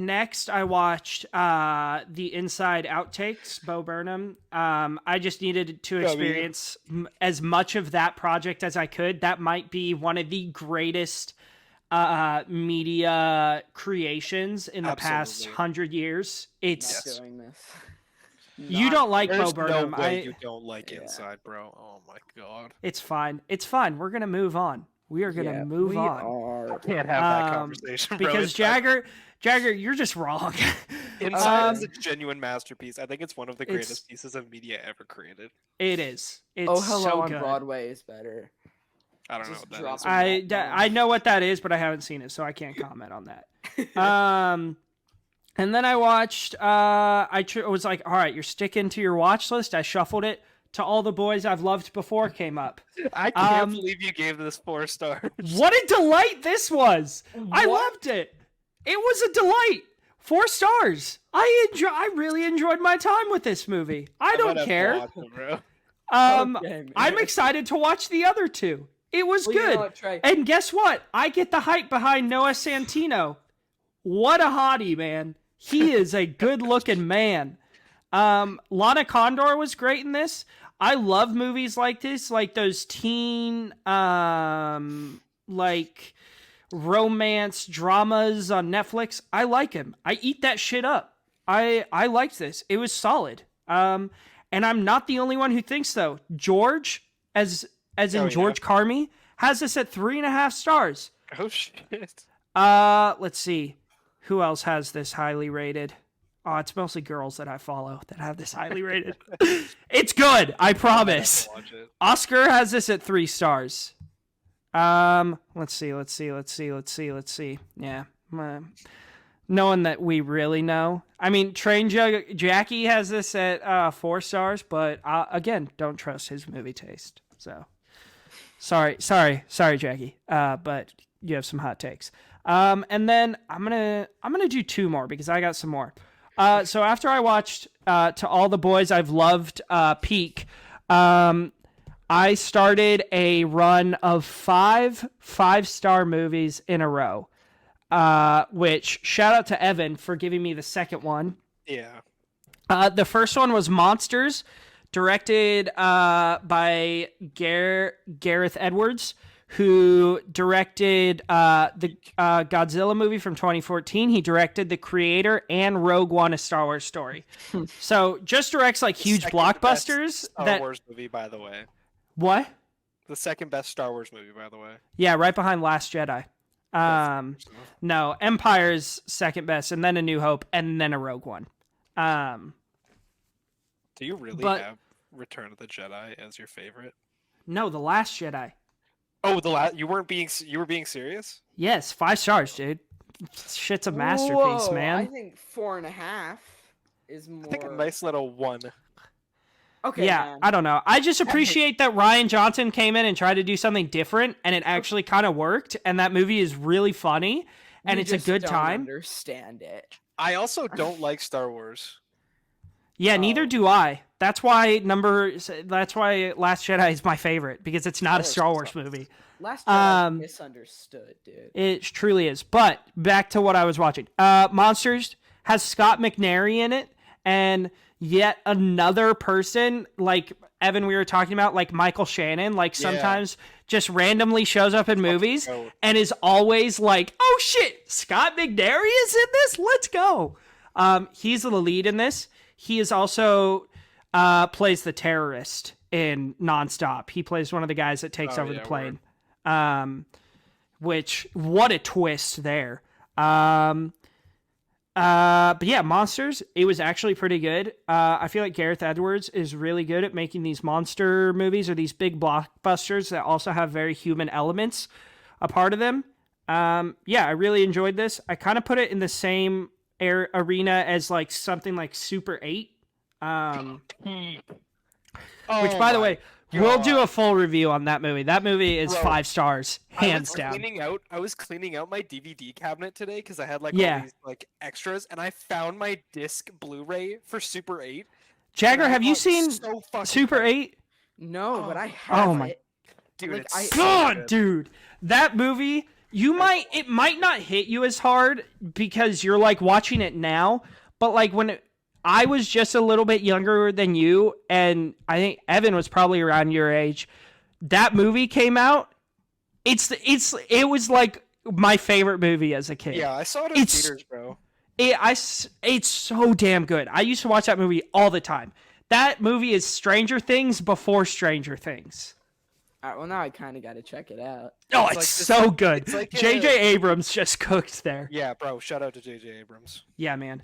But yeah, to continue my 5-star streak, Evan gave me the idea. I watched the absolute masterpiece, debatably the best Richard Linklater film, Yeah, School of Rock. It's fucking perfect, bro. It's so good. It's so good. It's I've seen so School of Rock good. probably close to 50 times. Yeah, I've it's seen School of perfect. Rock 15, 20 times now. I love It's School so of Rock. fucking good, bro. I've Oh, got, like, good. 4.5 in there. Yeah, I have it at a 5. It's immaculate. Read Understandable. between the lines, Theo. Read Between the lines. It's so good. All right. I didn't know what that meant when I was a kid. Yeah, and then you grew up and you're like, oh shit, Yeah. he's flipping him off. Dude, Oh! that's like when you're watching Shrek 2 and you didn't know who O.J. Simpson was, and then you watch it later when you know what the fucking white Bronco, and it's like, did they put an O.J. reference in Shrek? Dude, Shrek's peak. Wait, did you watch I- Shrek 2 yet? No, I haven't Oh, watched it spoiler, yet. sorry. Sorry. No, it's Oh. fine. Shrek 2 is so overrated, dude. Okay, Jagger, you... No, when I say that, I mean it's like a 2.5, not 2.5, like a 3-ish. Nice little top 5 animated movies of all time. I haven't seen it in a minute. My dad. What do you have Shrek rated at? Me? Yeah. I don't have it rated, but it's probably around a 3.5, 4. Dude. Evan, told keep us- us moving. Keep us Yeah. moving. Dude, I'm about This to talk about episode some- is taking a physical toll on me. Yeah, I'm about to. This episode is taking a toll that might be greater than the toll this next movie took on me. Shout out to Ferdinand for the recommendation. Deep Fear. This is really fucking bad. Let me read you the synopsis. Wait, the Netflix one? Yeah, Oh, I've heard good things. dude, it's dog shit. No, it's I'm so just boring. kidding. Everyone So- hates it. It's the tagline is "Dive to Survive." A solo trip aboard a yacht takes a terrifying turn when a young woman encounters 3 drug traffickers clinging to the shattered remains of a boat. They soon force her to dive into shark-infested waters to retrieve kilos of cocaine from the sunken wreck. That honestly sounds kind of sick. Yeah, except the sharks are barely in it. The CGI is shit. It's boring. There's like 2 kills. It's so shit. Oh my god. I told Ferdinand. Dude, you I was want to gonna watch a shit shark movie? The Black Demon, last year's release Oh, with God. Josh Lucas. So horribly bad. Oh my god.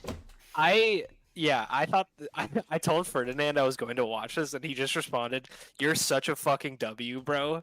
Because he knows he's recommended me Jurassic Shark, Megalodon, Shark Exorcist as well.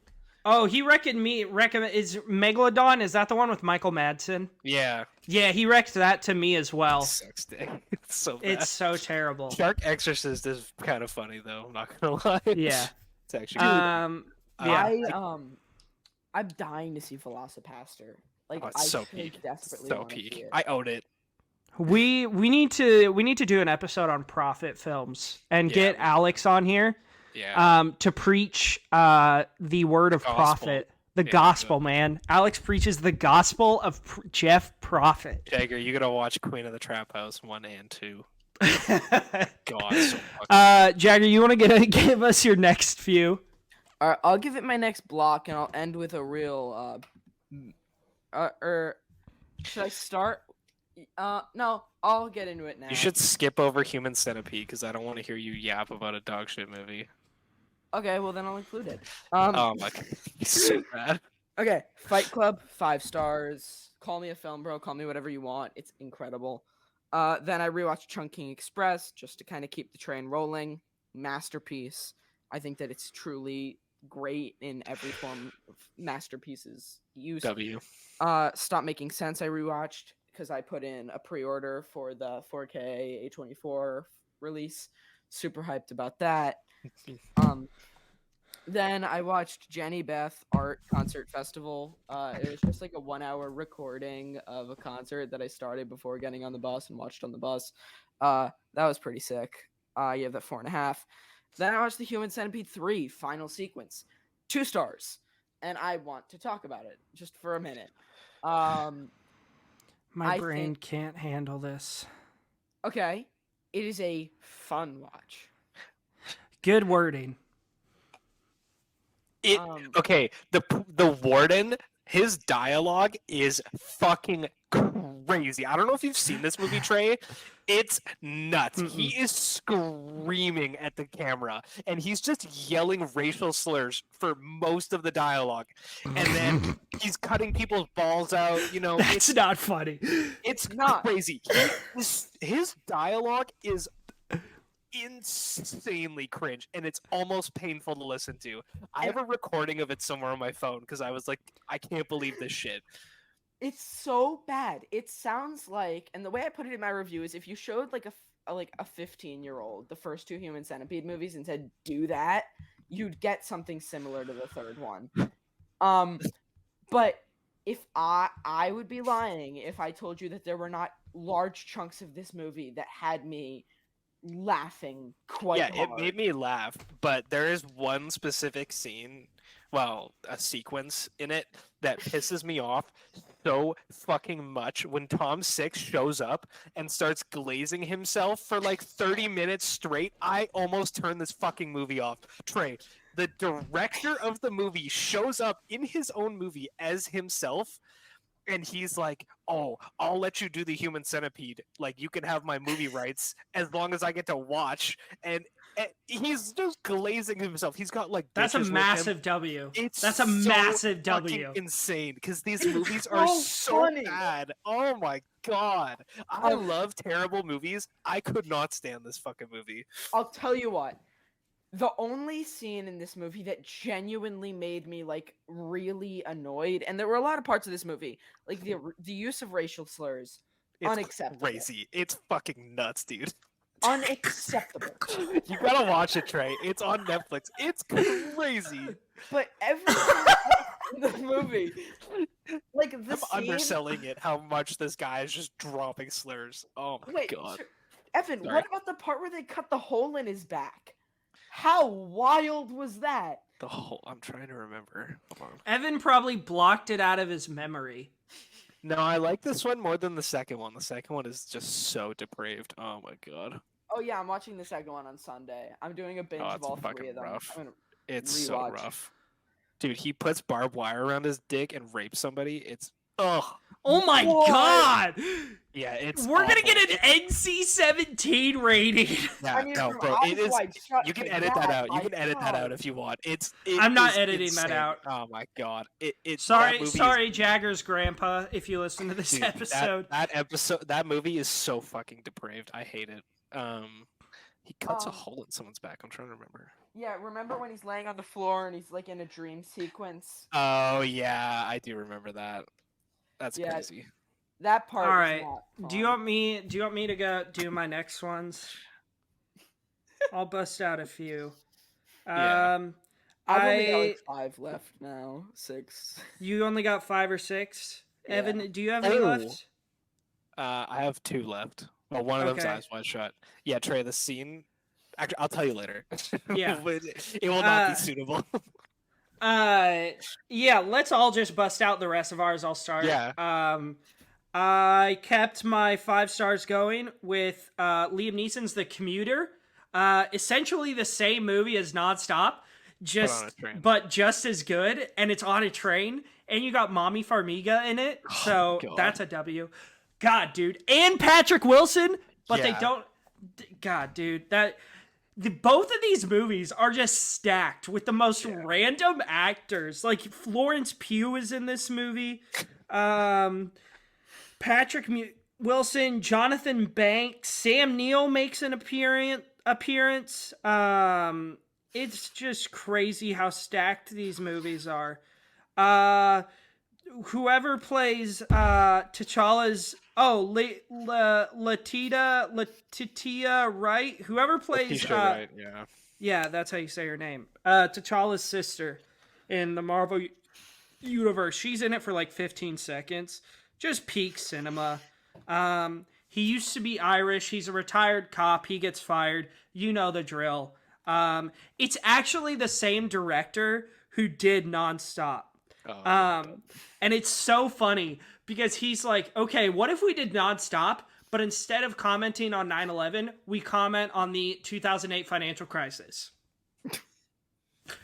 I think we could get away with it. We just have to put it on a train. And he does. It's great. It's so fun. It's so dumb. I love it. And wow, did I really piss Jagger off with that take of the commuter? He just disappeared. That's okay. I kept the 5-star streak going with my 4th 5-star. I rewatched Mrs. Doubtfire, or should I say Mrs. Doubtpeak. So good. I cry every time during this movie. I think this might be Robin Williams' best role. I don't feel like that's a hot take. I think it's where he's his funniest, and I think he gives an amazing performance. Just an amazing movie. It makes me so sad, but so happy. Pierce Brosnan is so good in this movie. And so is Sally Field. And then I followed it up with another 5-star, The Guilty. Debatably one of the best 90-minute thrillers. Jakey G can do no wrong in my eyes. You also, I didn't realize it till this watch. I think this is my 3rd watch of this movie. You have some goated voice performances here. Yes. You have Ethan Hawke, Riley, how do you say her last name? Riley Cuff? I don't know. I don't know. But the lady from The Lodge is in it. Peter Sarsgaard is in it. Paul Dano is in it. Divine Joy Randolph is in it. Just a stacked cast. Such a good 90-minute thriller. I think a lot of people have problems with the ending, including you, Evan. I love the ending. I think it's great. Do I remember the ending right now? No, I don't remember how it ends. Of what movie? The Guilty. Gotcha. Have you seen this one, Jagger? Oh, no, it's on your watch list. I won't spoil it for you. But it gets me every time. Like, every time I'm still like, it's not going to happen this time. And then it does, and I'm like, oh, shit! It's so good. I love The Guilty. Great scene. And I'm also just a huge fan of single-location thrillers. Did you know that's the same director as Training Day? Yeah. I didn't know that. He's done a lot of Peak. Yeah, he has. He did Southpaw, too. Yeah. And then for my final one, I unfortunately ended the 5-star streak. I watched Apollo 18. Officially, Apollo 17 was the last manned mission to the moon. But a year later, in 1973, 3 American astronauts were sent on a secret mission to the moon funded by the U.S. Department of Defense. What you are about to see is the actual footage which the astronauts captured on that mission. While NASA denies its authenticity, others say it's the real reason we've never gone back to the moon. It's like a found footage horror movie. Bro, it's really this sounds so fucking Peak. Oh my god. It's really stupid, but I had a blast with it. I was actually pretty engaged for most of it, and I could see myself rewatching this, which is why I gave it a 3.5. It's basically like they go to the moon and they find alien life forms on the moon that are they look like rocks, but then they grow legs and like take you over. Yeah, I feel like I've seen this in like a long time ago. That's sick. It was pretty fun. I had a good time with it. That's how I ended this week. Tuesday, I'll probably come back with less because I work this weekend. Oh yeah, Jagger, I forgot to tell you, I finally got a job, dude. You did? Took so fucking long, but I got a job, and I'm so happy. Nice. But yeah, that's what I've been watching. Evan, you want to give us your last two? Yeah, well, just one because the other one was Eyes Wide Shut. Eyes Wide Shut. Yeah. This was my Real Talk raffle rec for last week. Yeah. The Long Goodbye, the long fucking peek by. Oh my god, this movie has insane vibes. Holy shit. This is like a 70s noir thriller. Yeah. Everything, it's just stone cold sick. Oh my god, the dialogue is so but entertaining to does listen it to. match the vibes of the goat of vibes, Nicholas Winding Refn? Oh, it's different. It's different vibes? Okay. Yeah. Okay. Dude, I think you would like this. Well, you were saying you like Elliot Gould. Yeah, this movie's fucking sick. Oh, it's Elliot Gould? Yeah. Oh, I love Elliot Gould. Yeah, you He's should watch the goat, this. dude. He's it's so like, funny. The pacing's great. It's really funny and just like a great mystery. Oh, Isn't he a delight? Isn't Elliot Gould oh my the god! goat? Just listening to him talk is just like my favorite thing. Holy shit! He's so fun. I love him. Yeah, I gave it 4.5. I thought it was awesome. W. Yeah. Jagger, you want to send us off with your last few? All right, my last few is a wild ride. I've got 6, but then I'll cut out Eyes Wide Shut, so I've got 5. I watched The Florida Project. W. Have either of you seen it? Yeah, I've seen twice. bits and pieces. God, that movie made me sob. But absolutely It went up on incredible. rewatch. I used to not like it that much. I gave it a 4.5. I couldn't even comprehend parts of it. I'm probably gonna give it a rewatch at some point. We'll go up to a 5. Like Love our boy Willem in that. then benefit. Oh, Then I God. watched Astrakhan. Everyone, right now, stop what you're doing and watch Astrakhan. It is a French coming-of-age drama. It doesn't even have 1,000 logs on Letterboxd, and it is my number 4 film of all time. This is my second time logging it. I'm Doesn't telling even have 1,000 logs. I'm I telling do all love of you. French coming of age movies. Mommy is like one of my favorite movies ever. Well, telling all and you the right 400 now. blows. Absolute. Yeah, the 400 4-star. What? That's fine. That's still a positive review. I don't care. It's overrated. It's good, but it's overrated. That's a fine take. I don't care. All you right now, absolutely incredible, riveting, made me cry. It has a better grasp on life and the essence thereof than any other film I've ever seen. It's just so real and raw. It's incredible. Great Yeah. acting performances. How did you watch it? I rented it on Prime, but then like Okay, Sounds it up is my on alley. Prime. I need to watch this like really Yeah. soon. 10 minutes after it was over, I bought the Vinegar Syndrome Blu-ray. It's one of those movies, man. It's just like I wanted to be able to watch it whenever I want without having to pay for it. It's so good. Yeah. Dude. But it's worth the rent. It's an independently made film, so any rent, I guess, Cool. does help those creators. Great film. Yeah, Then I'm I not watched- gonna pirate this one. Then I watched Begotten. It's on YouTube. You can barely tell what's going on. It's 72 minutes. It's one of the most disgusting films I've ever seen. There's like a 10-minute sequence where someone that's supposed to be God is in like a dress with like a giant lump coming out of their body and they're just stabbing it with a knife. It's like, Cool. a wide shot. I gave it 3.5 stars. I couldn't even believe what I had been watching. But it was quite the way to cap off January. And I started January back up with Peak. I watched Mulholland Drive. Peak. Absolutely peak.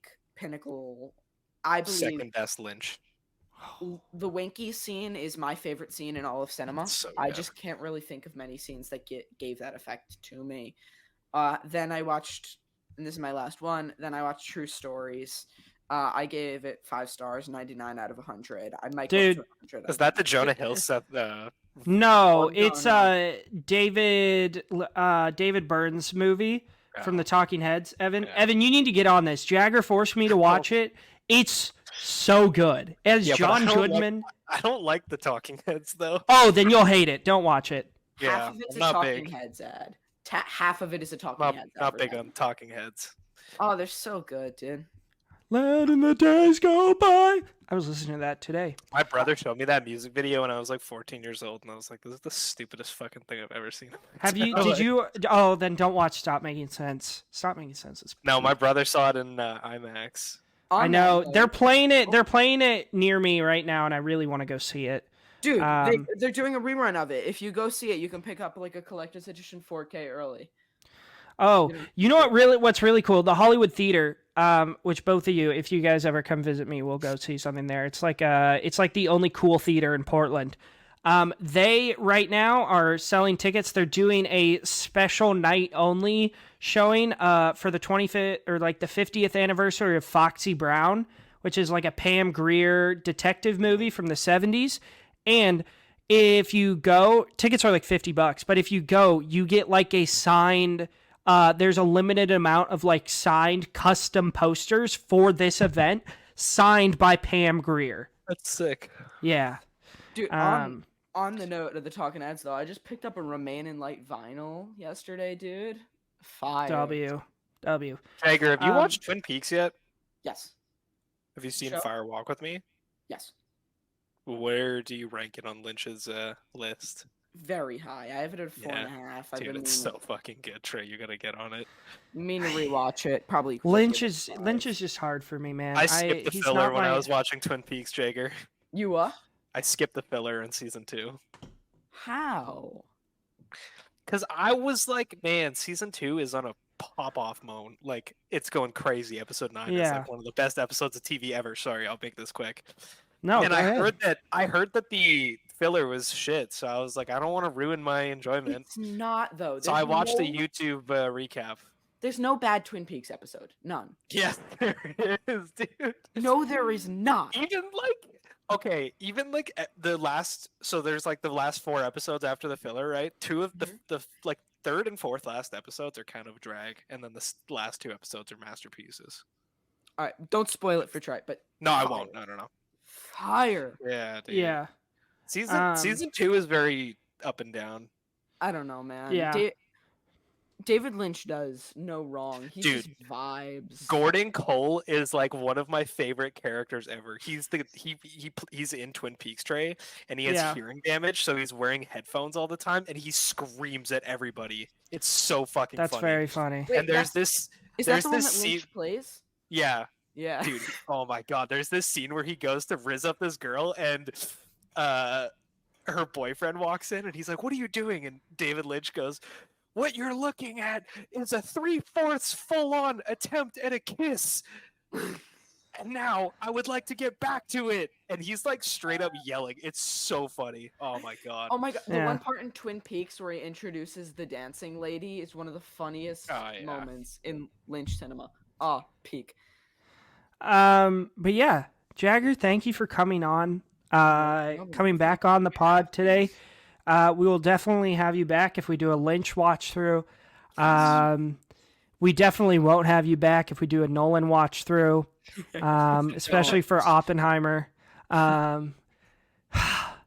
Listeners, if you want to follow us on our socials, Jagger is Jagger Film Fan on Letterboxd, Jagger Film Reviews on TikTok and Twitter, and Jagger the Movie Guy on Instagram and Twitch. Also, go check out Fourth Wall Film Talk, a podcast hosted by Jagger and Jagger's dad, Joshua, where they break... What's the tagline? We're breaking down the fourth wall. Breaking down the walls of... cinema. Or whatever. Yeah, okay. I knew I wouldn't remember it. Really good stuff. I've listened to a few of their episodes. Really good stuff. Really good conversation. They were both very intelligent, and they complement each other very well. I will put a link to their channel down below, so click on that. Go check out their pod. Give them some support. And also check out OJ Productions. Jagger has been uploading a bunch of shorts recently. I think that is still in our link tree in the Average Film Enjoyer description. I think I'm just going to leave it there.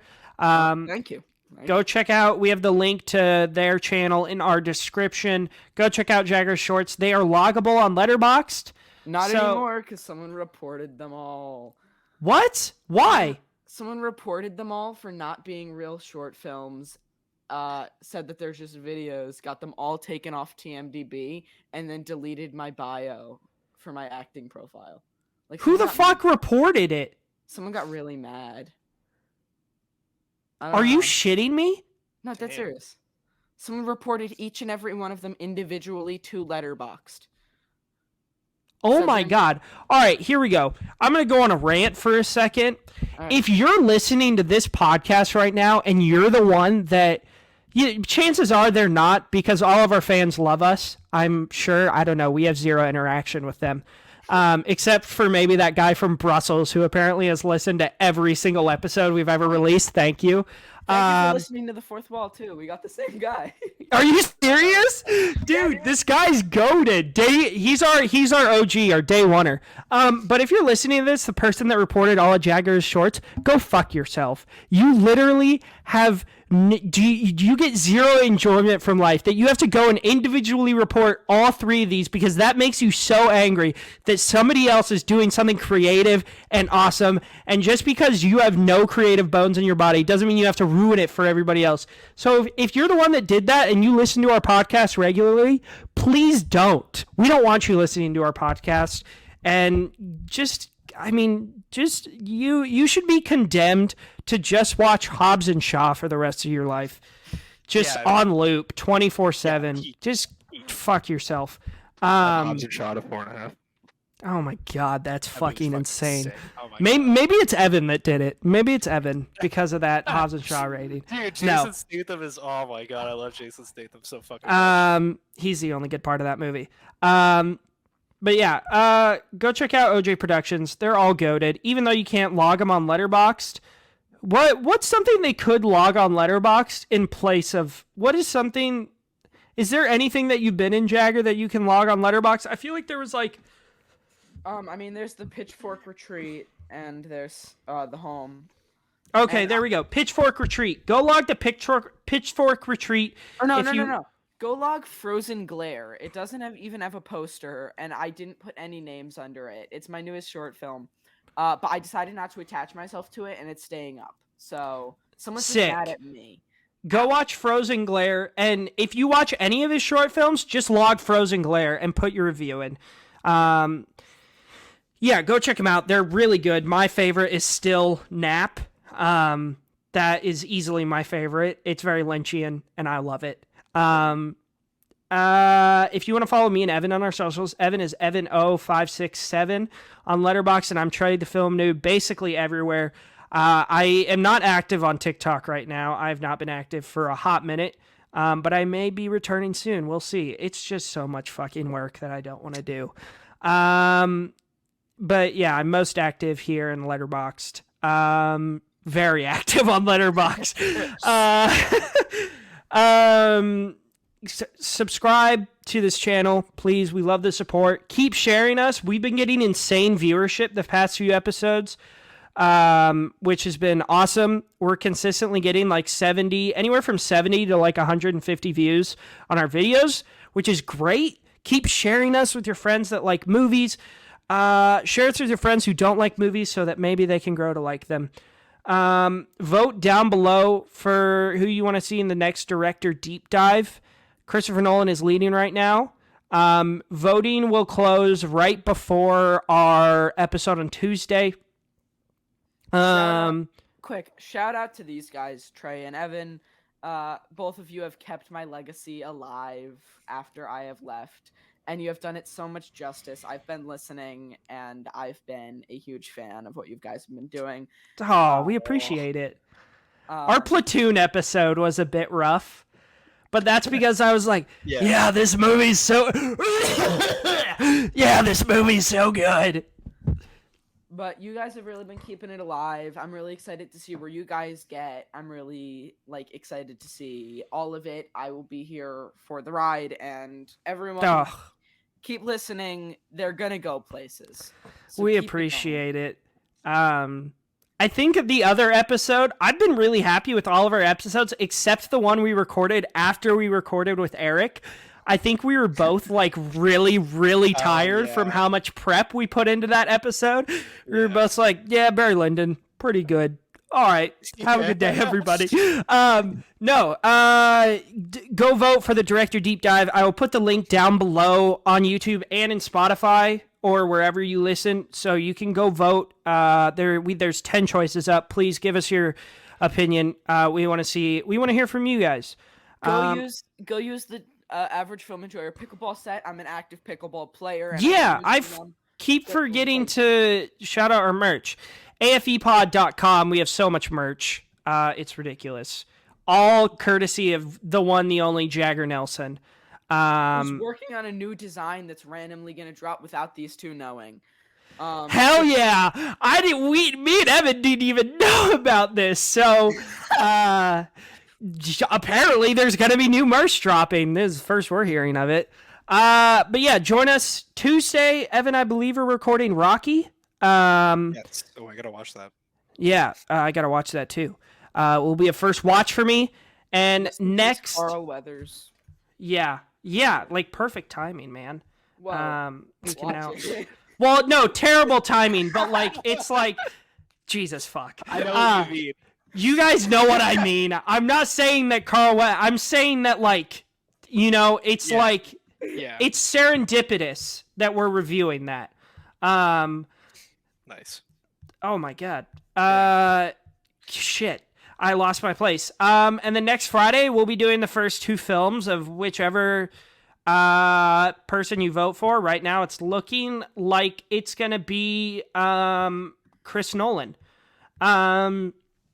Let's see. And then the Tuesday after Rocky, we are reviewing Hotel Rwanda with Don Cheadle, which I've never seen, but I'm looking forward to. I've heard good things. So yeah, join us for those. Thank you for joining us on the Average Film Enjoyer today. Go watch a film. Go watch a film with your friends. Go watch 1999: A Sex Odyssey. And then listen to Jagger's 40-minute dissertation on that movie. But yeah, thanks for joining us today on the Average Film Enjoyer, and we will see you next time.